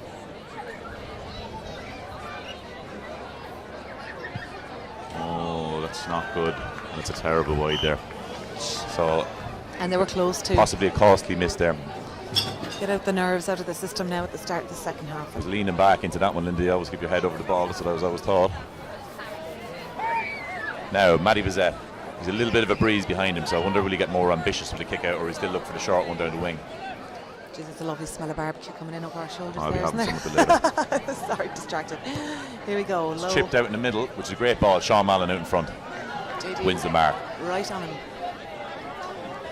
Goes back inside as is Greenwood's style of play into Ailfin Crenn, who takes on Adrian Maguire and beats him. Beats two, beats three. He's turned over by John Donnelly, and St Finbarrs have it in the middle of the field. Adrian Maguire sends it in first time. Out in front is Shane Flynn. He's had a good game here. He's looking to take on his man back inside. Stephen Murphy on the ball. And now St Finbarrs working around the halfway line. Long ball in on top of Andy Gallagher. Oh, he nearly won it. And it's a score. Who took that? Was that? It was young Shane Flynn, I believe, Shane with the Flynn left foot. again? Now, do you see the danger that Nice. Andy Gallagher poses? I think direct football is how you defeat Greenwood, as I said from the start. He has maybe 5 kilos and 2 inches on his man, and he's a violent man, as we know, so he loves to win the hard ball. That he does. Okay, Now, Matty Bizet looks for the wing. Ronan O'Flaherty up for the. The Greenwood man does enough. Donny Ryan takes a few belts, takes the ball, wins the free very well. Chips it over the top. He was interfered with as he tried to kick that one, so the referee marched them 10 metres down the field once St Finbarrs to stop talking to him. No, be a kind, as we say, off Gaeilge. Shane Gaffney on the ball again. And Greenwood go backwards, so Donny Ryan takes his time, looks around him, beats one tackle, steps another, back to Gaffney about 50 metres out. There's nobody picking up number 12 to the middle, which is Mark McCabe. They work it out. Sean Mallon is lurking over there, loitering. waiting for the boot. Bit of a pull there. I think that's a rightly free. And it's left. Probably to Mark McCabe, who's going to have a shot at goal. Now, so Finbars are going to have to solve the free taking issue at the far end, I think. It looks like chances are going to be at a premium in this game. You need to take them, Linda. Absolutely. Every chance you get. Oh, who have we got on this ball here? Is it number 12? 12, I believe. Yeah, Mark McCabe. I thought he was left footed. Maybe I'm imagining things. It is over the bar. Great score. That brings it 1-5 to 6 points to St. Finbars. Is Mark McCabe our reliable Maniac 2000 man? I think showing your age there, Linda. I think he is. Maniac. Good to see him on the ball. Good to see him. Alan Burke is at the wing now. Garrod Clancy's not the Clancy. biggest man in the world. Takes it one-handed. It's beaten in the air though. Great play by Tony O'Sullivan. Is winning a lot of ball on the deck. Both wing backs for Greenwood are incredibly busy. Again, And Sean Mallon, yeah, they're linking up great there. Those the two. quarterback of the team for Greenwood here, sends the ball in low. It's a bit of a race here between. Come out. It's well won by Joe McManus. He's out in front and he wins another free. He's getting excited. The passion is there. Well, Mark McCabe with the last one, so why not give him another shot? So you might as well. So 1-5 to 6 points. This will bring Greenwood within a point.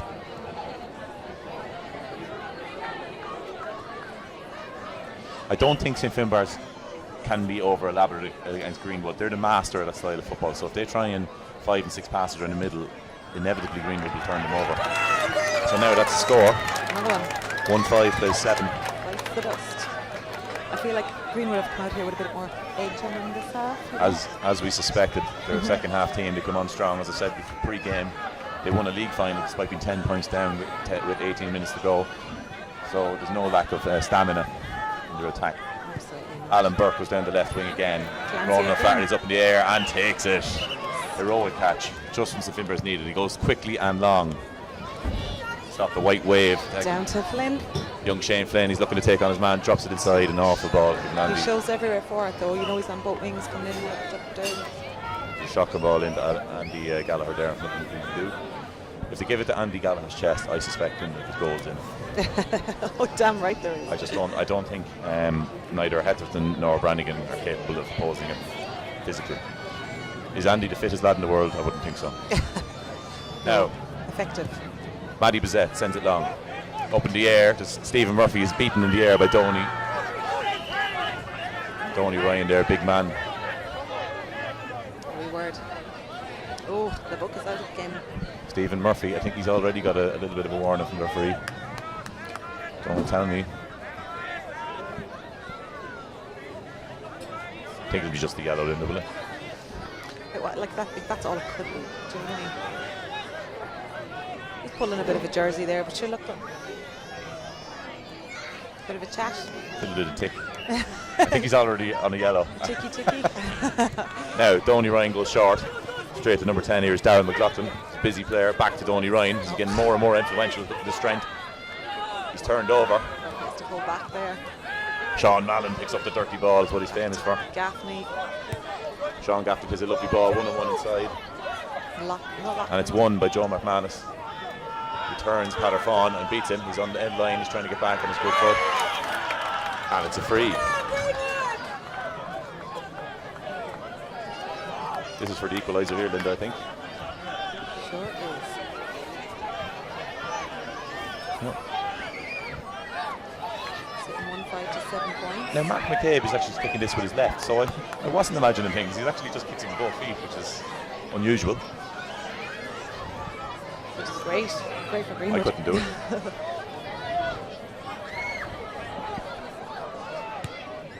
He goes short and over the bar, and that's the equaliser. And Greenwood have fought back that lead and now look dominant. He was tucked into the corner there a good bit too, wasn't he? It's a lovely, lovely point for Greenwood. Oh, neck and neck. We have about 8 minutes gone in this second half. Now, Alan Burke is down the same wing again. Ronan O'Flaherty does enough to win the ball. Brian Lonergan, the captain, gives it back to John Donnelly. Ronan O'Flaherty has it again. Oh, number 5, Martin Atkinson takes a belt. 15. I think that was a clean shot. Carlos Flynn. I thought that was a good shot, to be honest. I don't know, I think he got a clip there. Chicky. It's a yellow. Yellow It's card. been a worse shot than we saw. With a bad angle here, Linda, have we? I'm sure they can see better from the live stream.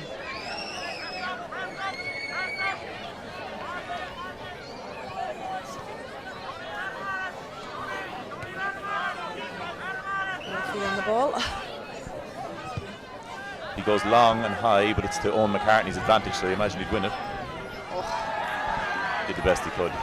Wasn't the greatest delivery for Stephen Murphy there. So number 15, Carlos Flynn from Offaly there, will throw it back to his halfback, A from Crehan. 1-5 plays 8. Sean Mallon, very busy as always, moving around. He's a bit like a point guard in basketball. He's trying to get on the ball all the time. Now Shane Gaffney picks up the ball at the halfway line, back to his halfback, who fists it in the middle. He gets away with it. Mallon has the ball. That's what all they wanted, was to get Mallon on the ball. It is free, and he goes. Sean Mallon do that all day long. Number 5 is hanging out nicely here on the sideline. He doesn't look like much, but by cheese, Tony O'Sullivan from Kerry there, he can play. Yeah, he does, doesn't he? He really can. Another yellow card. Who's this to this time? Martin Atkinson there. Now Shane Gaffney gives a quick ball in down the side. Number 13. It's Joe McManus here. It's a good battle with him and Paterfon. He gives it back in here to Gaffney again. Can he shoot? Off the left leg, looks a great score. Oh, Alan Burke takes it out of the sky. Nice. Clancy. Now Gerald Clancy's playing very deep. He's been ambushed. Greenwood are hunting him in Oh, packs. he's been to, like, surely that's a first. Greenwood are working very hard off the ball here. They look like a team who wants it a little bit more, to be honest. What are they going for here now today? Is it 3 in a row? At least 3, if not 4. Yeah. Just the style of football is like kryptonite for a lot of the teams out here.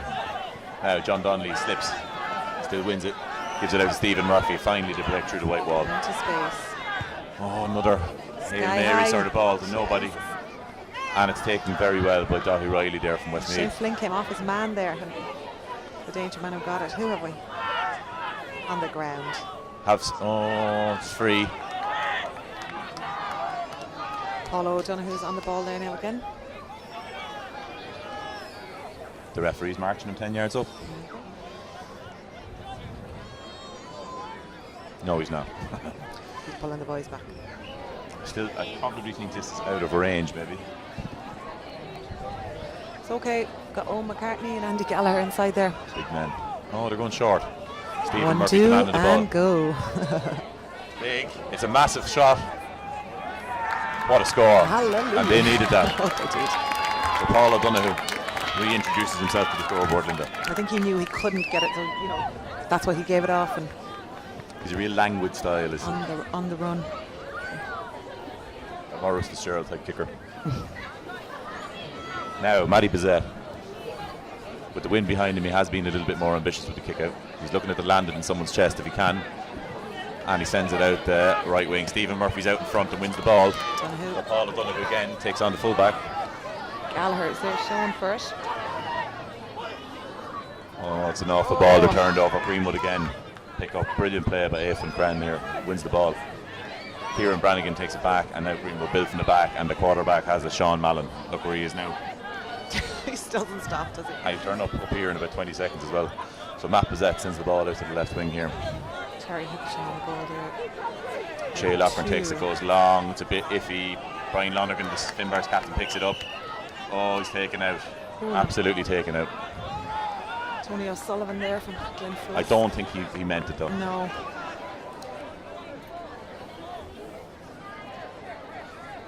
Robbie's having words with one of the other boys there in the Greenwood team. Did you ever break your nose, Linda? I can tell you it's thoroughly unpleasant. I've done it 3 or 4 times.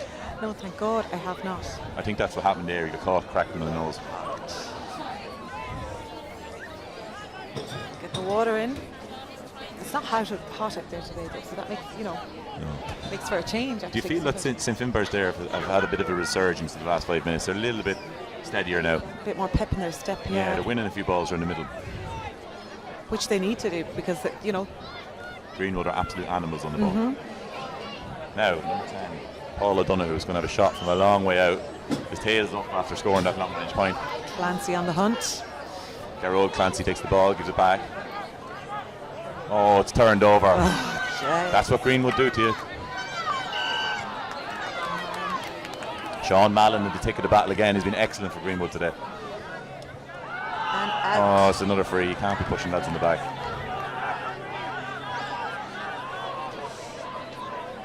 Now Darren McLaughlin looks up, looks for Sean Mallon again. Sean is a little top, a little solo, having a look, see what's available. Gives it to his attacking halfback, Aidan Crenn.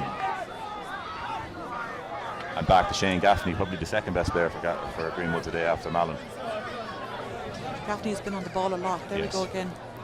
He's a big, fit handful of a lad. He is. Now here's Mallon again, 60 metres out. He's having a look, the bounce is solo. Stephen Murphy's on him. Very, very patient stuff here from Greenwood. 17 here. Oh, by John himself. McGinley, Donegal man.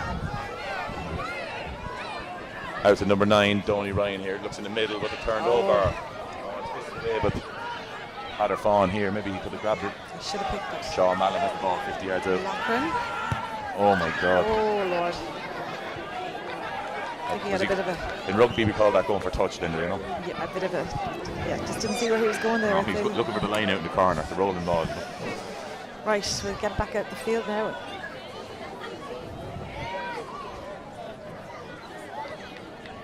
Hopefully there's some team will get a goal and get, you know, things up again. It's more likely St Finbarrs, I think, but Greenwood will get more chances because they win more ball. Brian Lonergan has won a few key balls as captain for a minute, and it's a fabulous ball to win. He was 2 against 1 and he won it. Now Ronan O'Flaherty likes a long ball as Ronan, and goes long out in front. Down it. Oh, Shane O'Flynn. The referee doesn't mind it. It's a good shot. Here's Tony O'Sullivan again. He's had it. Oh, what is that? Clancy. He got caught in 2 minds, I reckon, Linda, did he? Despite that blemish, I think that Tony O'Sullivan has had a fine game for Greenwood here today. Well matched there now with Clancy. You know, Same they look age, like they same should be size, marking yeah. each other. You know. Number 9 up the field. Shane Flynn. Shane Flynn has been showing very well out in front. Ronan O'Flaherty. Gerald Clancy has the ball, beats his man here. He looks for the high ball. Andy, the danger man who wins it. Does win it, doesn't win it. Greenwood come up with the ball. And 50-50 like that, and Greenwood generally will win that ball on the ground. Greenwood aren't Hard happy ball. with what happened there, so. Oh no, Greenwood got turned over themselves. Oh, and then straight away it coughed up again. There's a litany of errors from both sides here. Oh, that's bad. Oh. You can't do that, lads. Number 10. Have we got We can see it from here, 100 yards away. Is there a red card coming? He hit him right where the sun doesn't shine. Darren McLaughlin. St. Ultan's and He Meath. may have to walk here, really. Murphy is not impressed. Calling in his helpers. Now, I wonder did Andy Gallagher do something bold off the ball when he lost that one? Wouldn't be like him, would it? Because, you know, we're into the last quarter here now, almost, and tensions are going to be rising. Still 8 points to 1-6 to St Finbarrs. Surprisingly low scoring because there is class footballers out there. Stephen Murphy and Donny Ryan, probably the 2 biggest men in the field, having a little crack at each other. No harm. There was no cards given there, was there? No. Our friend in the middle is fond of physical exchanges as a player. I imagine he'd be the same as a ref. Get on with it, lads. Now, Donny Ryan tries to impose the physicality. He does get the touch, but Ronan O'Flaherty comes up with the ball. And now Brian Lonergan has it. Clancy. Martin Atkinson goes out to Clancy, who's beaten here. Tony O'Sullivan put huge pressure on him there. He's a mover, isn't he? And now Padder Fawn is up against Joe McManus, who takes him on the outside. He's a left-footed player, he'll be looking for the shot. 15 on the ball. Oh, Is that, what's that? Can't see. surely a wide.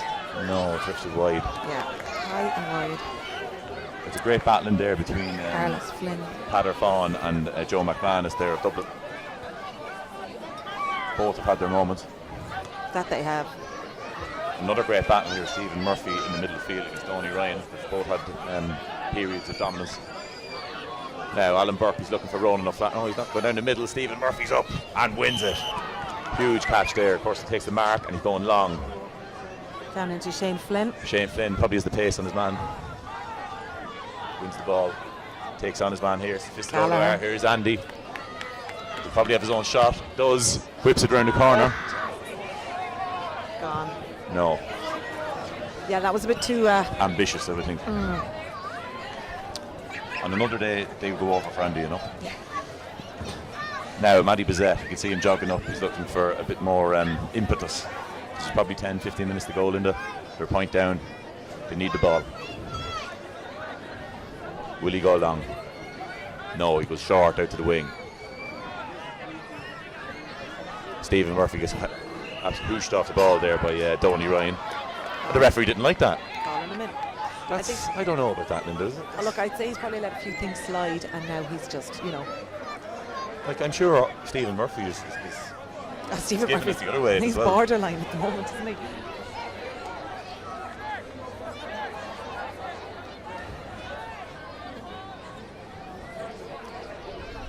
The name is going down. Now, is this... Yellow card. Is it in Paul O'Donoghue's range, you reckon? 55. No. Negative. Ronan O'Flaherty's going to take it. I'd send it in on top of Andy, I think. And he does. And Andy wins it. Who's there with him? Coming in on... And Andy takes his own shot. Oh, and point! Oh, thank God. Oh, my God, he scored. It looked white to me, It Linda. looked right, didn't it? Oh, Sean Mallon is same opinion as you and I. he's You not can't believe it. impressed. It kind of looked like it came in from the left side there, so...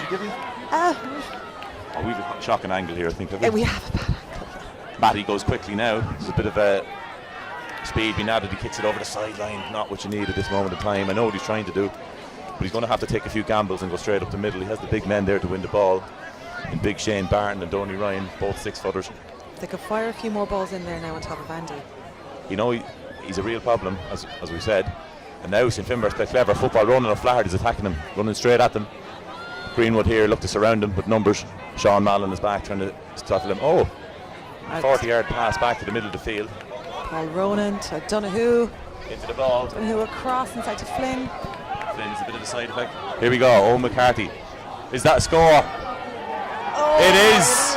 It looked wide as well. Left leg on McCartney. We're hopeless at this, Linda. Yeah. So, Oh, the sun is coming out. That's all. so 1-8 plays 8 points. Suddenly Greenwood are under the pump here. And it's just that the ability, Greenwood are over elaborate, and it works for them a lot of the times, but the St Finbarr's forwards just a little bit more skillful, you know, well able to take their own score. Yeah, that they are. As Thierry Henry famously once said, sometimes in football you've got to score. That you feckin' do, don't you? It's kicked out the right wing this time. Okay. Young Paul Ronan gets a fist to it, but it's beaten there.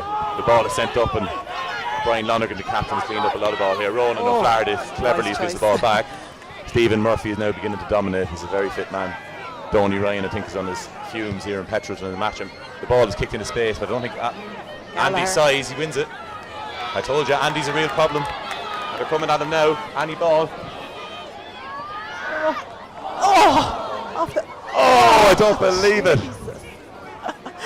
I don't believe it. God, that would have been a cracker. I think that would have been game, set and match if they buried that one in the back of the net. They came in hard and fast there. There's a bit of urgency now with Matty Bizet. He's really looking to see can he win ball. They might be looking to do a bit of switchy up on Andy Gallagher now. He's just rounding his man. He's quick. The ball is sent in great. Oh, it's turned over. Nice, Clancy. Donny Ryan had won that ball and actually coughed it up straight to Gerald Clancy's chest. Owen McCarthy sends it in. Gallagher, who's behind him. Nobody's with Andy. Andy could be. It's Oh, okay. it's one. O'Donoghue. Oh, great clearing up at number 4. Tony O'Sullivan comes out, well read. He'll have to catch it inside there. Sent up the line, but it's a shocking ball. Give his man no chance to win the ball on the left wing.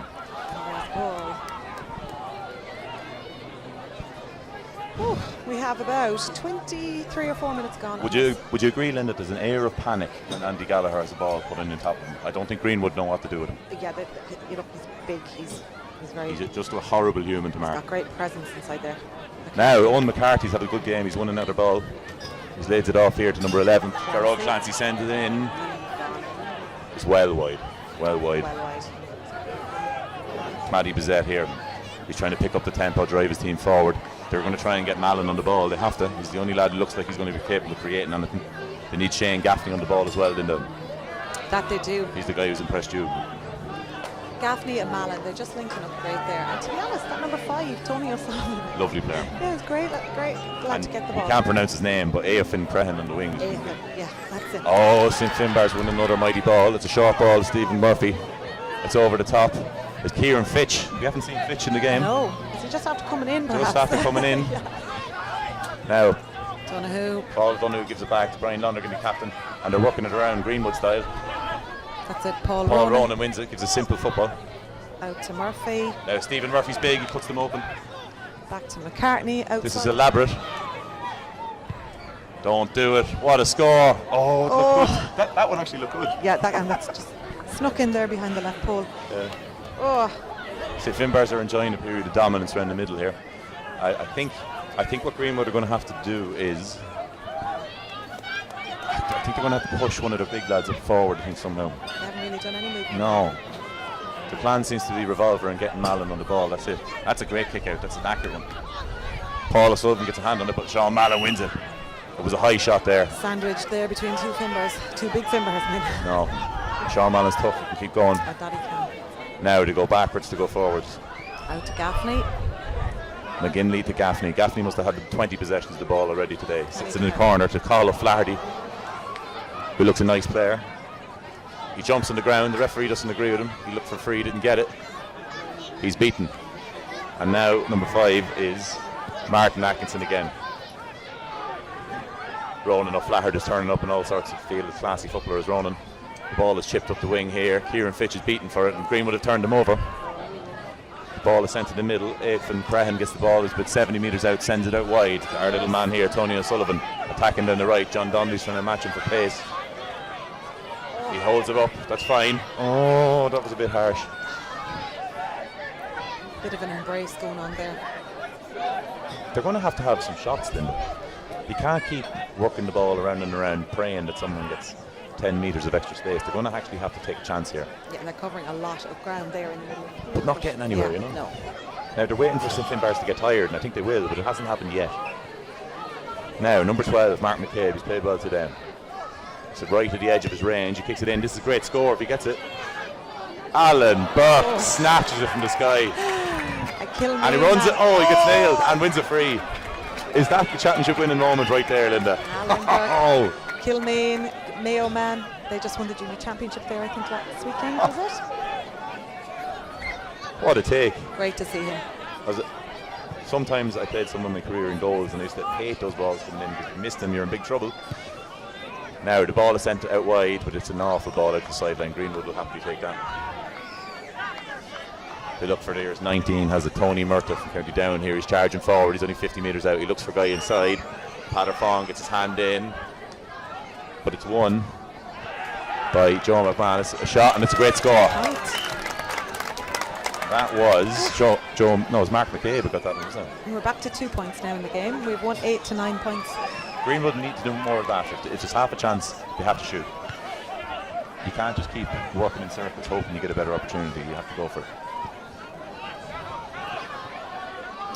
I don't think we have much left here now, to be honest. Maybe 5 minutes. Really? Yeah, not a lot.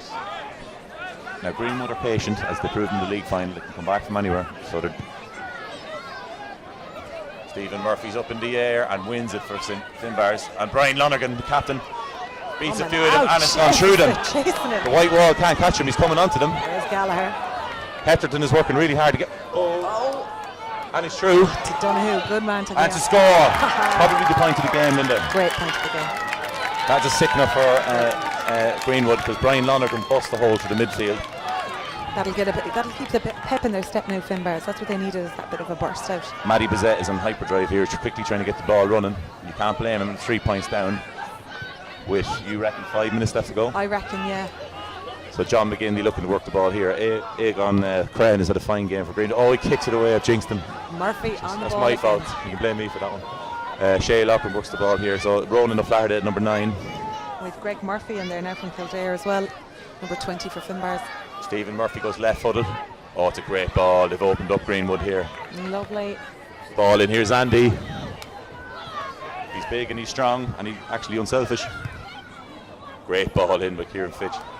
13. Shane Flynn in the corner. I don't think that's over the bar, lads. It's wide. not even out, is it? No, it is. Gone. Anything to send into Andy, he wins. Yeah. And he keeps, you know, until he.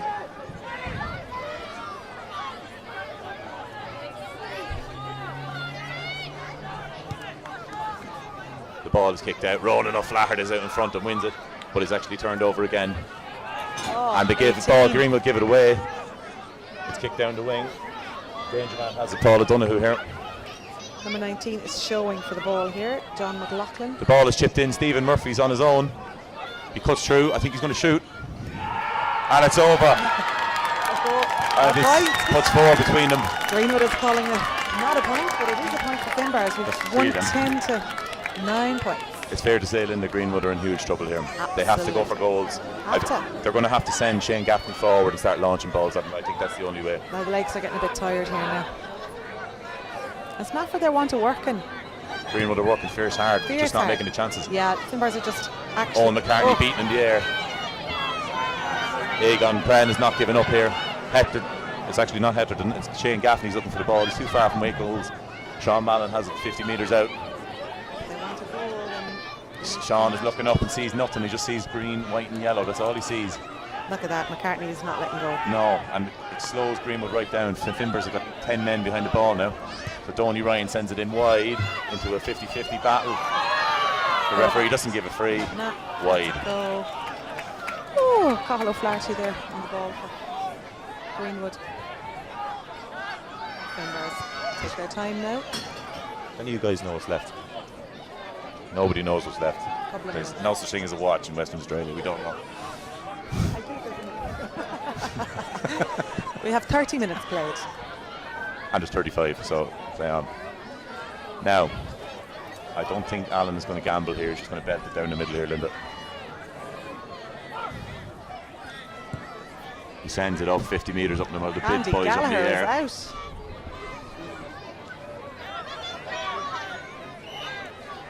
Who has gone inside if he is out? Free in. They're going to have to send it in. They're going to have to send it in. There it is. That's the ball that needs to go in. But no, that's wide. Oh, it's right. Greenwood must. That's it. Game over. There we have it. A win for Safe Finbars. And the better team won. Yeah, they absolutely did. 110 to 9 points to Safe Finbars. Well, it started with the losing team for me. I thought Sean Mallon, he gets 10 out of 10 because he's excellent and everywhere, and he is what he is. He's just going to run that short ball all the time, but they were not threatening enough up front, and it didn't trouble St Finbars really. Whereas up front, despite having only half the possession, I think St Finbars were much more economical and dangerous looking, Linda, yes? They were, and you know, they stopped them in their tracks really there in that second half, didn't they? Gaffney as well was another standout for me. Who do you think's played well for St Finbars? St Finbar as well. I mean, Paul O'Donoghue, hard to look past him, isn't it? He kicked about 1-4, maybe was it? He got the goal, I can't remember. Shane Flynn is another one. He showed every time in front every of him. time. And he was all over the field, every side. He could well be a man that's lined up there now for player of the game. I thought Ronan O'Flaherty in the middle of the field became ever more dominant, and it took Stephen Murphy about 50 minutes to get on top of Donny Ryan, but his engine, he eventually broke his heart. And he worked it. Donny's probably the bigger man, but Stephen is the fitter. He plays a bit of waffle, so he'd have the AFL legs in him. No? It's good to see the likes of the older, you know, the veterans, I suppose, of Andy Gallagher caused problems. Yeah, well, he problems. did. But McCartney caused problems as well. He actually was on the ball a good bit, wasn't he? Moan McCartney out there, number 12. I put it to you, if Andy Gallagher played for Greenwood up front, Greenwood would win the championship. Yeah, it would. They actually would. It's great to see him back out there. Special mention, I felt, was Matty Bizet in goals for Greenwood. Actually, I thought he was excellent. His kickouts were good.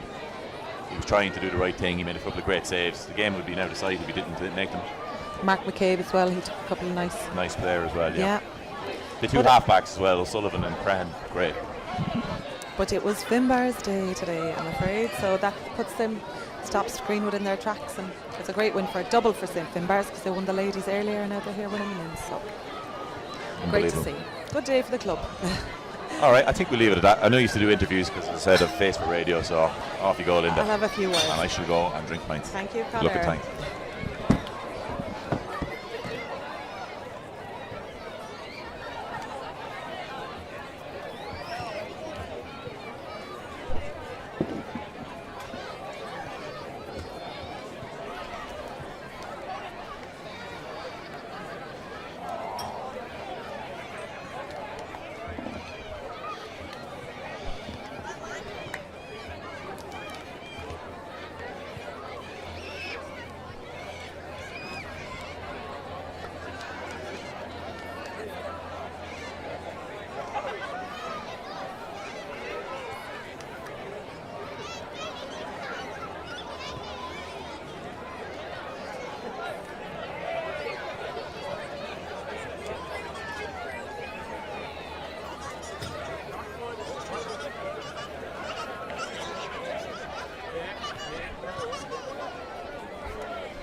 And massive congrats, Brian. Delighted for you.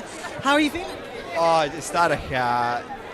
Like we were up against it today. Greenwood, such a good team, and we just hope we could put it up to them today and to come out on top is just amazing.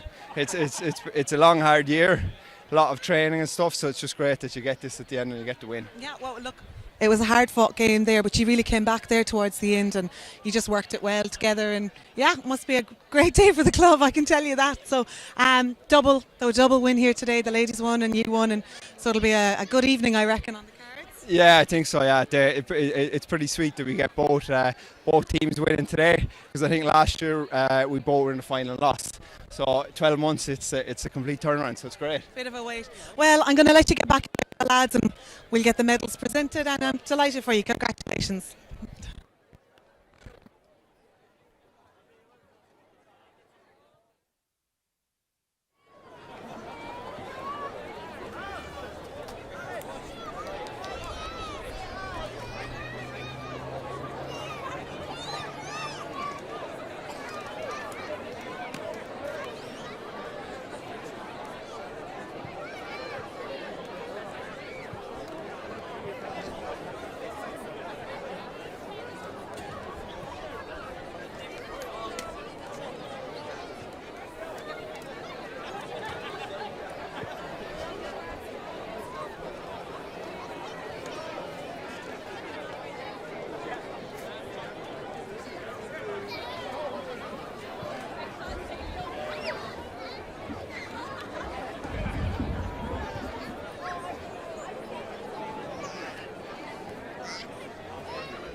This man needs no introduction. Stalwart of the GAA in Western Australia over the last 30 to 40 years.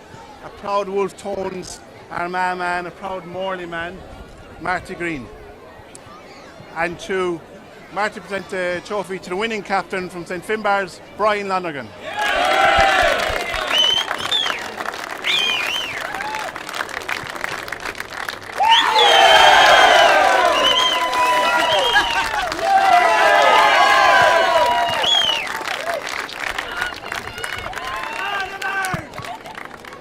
Look, I'd like to start probably by mentioning Greenwood.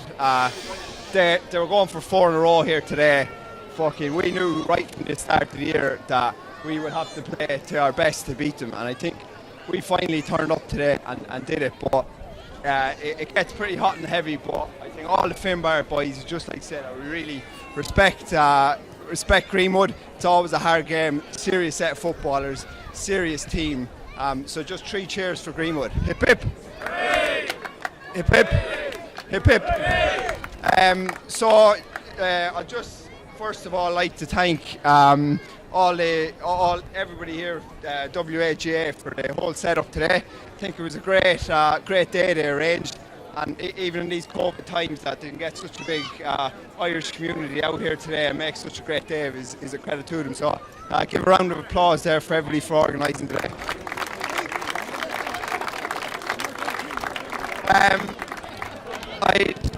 I'd like to thank the Finbars committee and all the work they do behind the scenes to organise everything, organise pitches, lights for training, etc., jerseys. So for all their work throughout the year, and throughout the last 4 or 5 years, we haven't been successful for all the work to do. So again, if we can give a big clap to all that.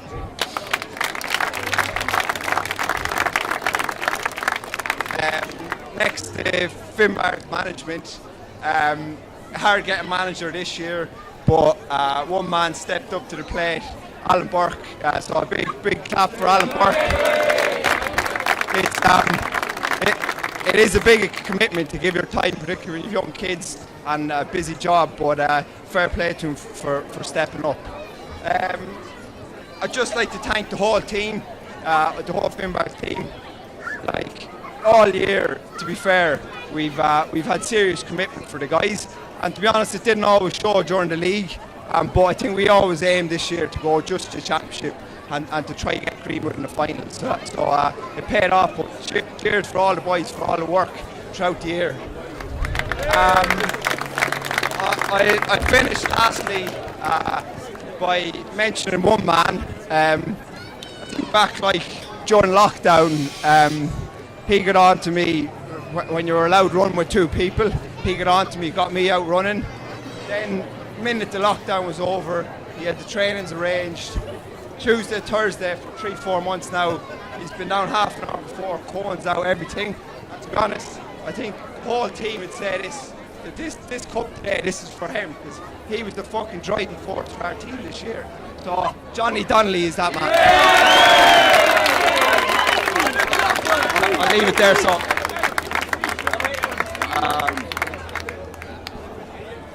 and look, player of the match, St Finbars, Paula Donoghue.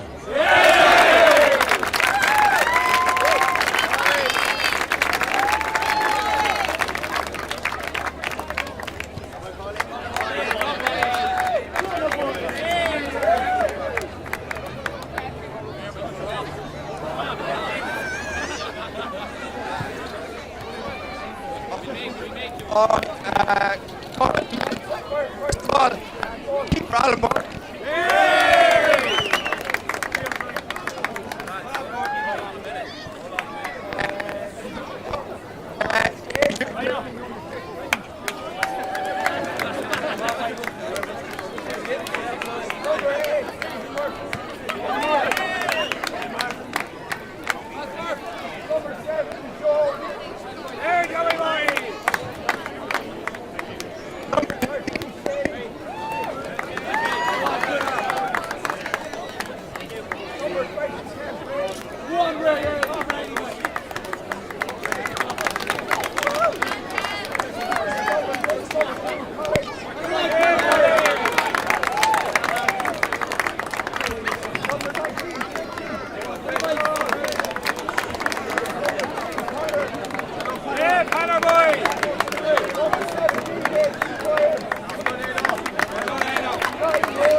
Nah, it's okay.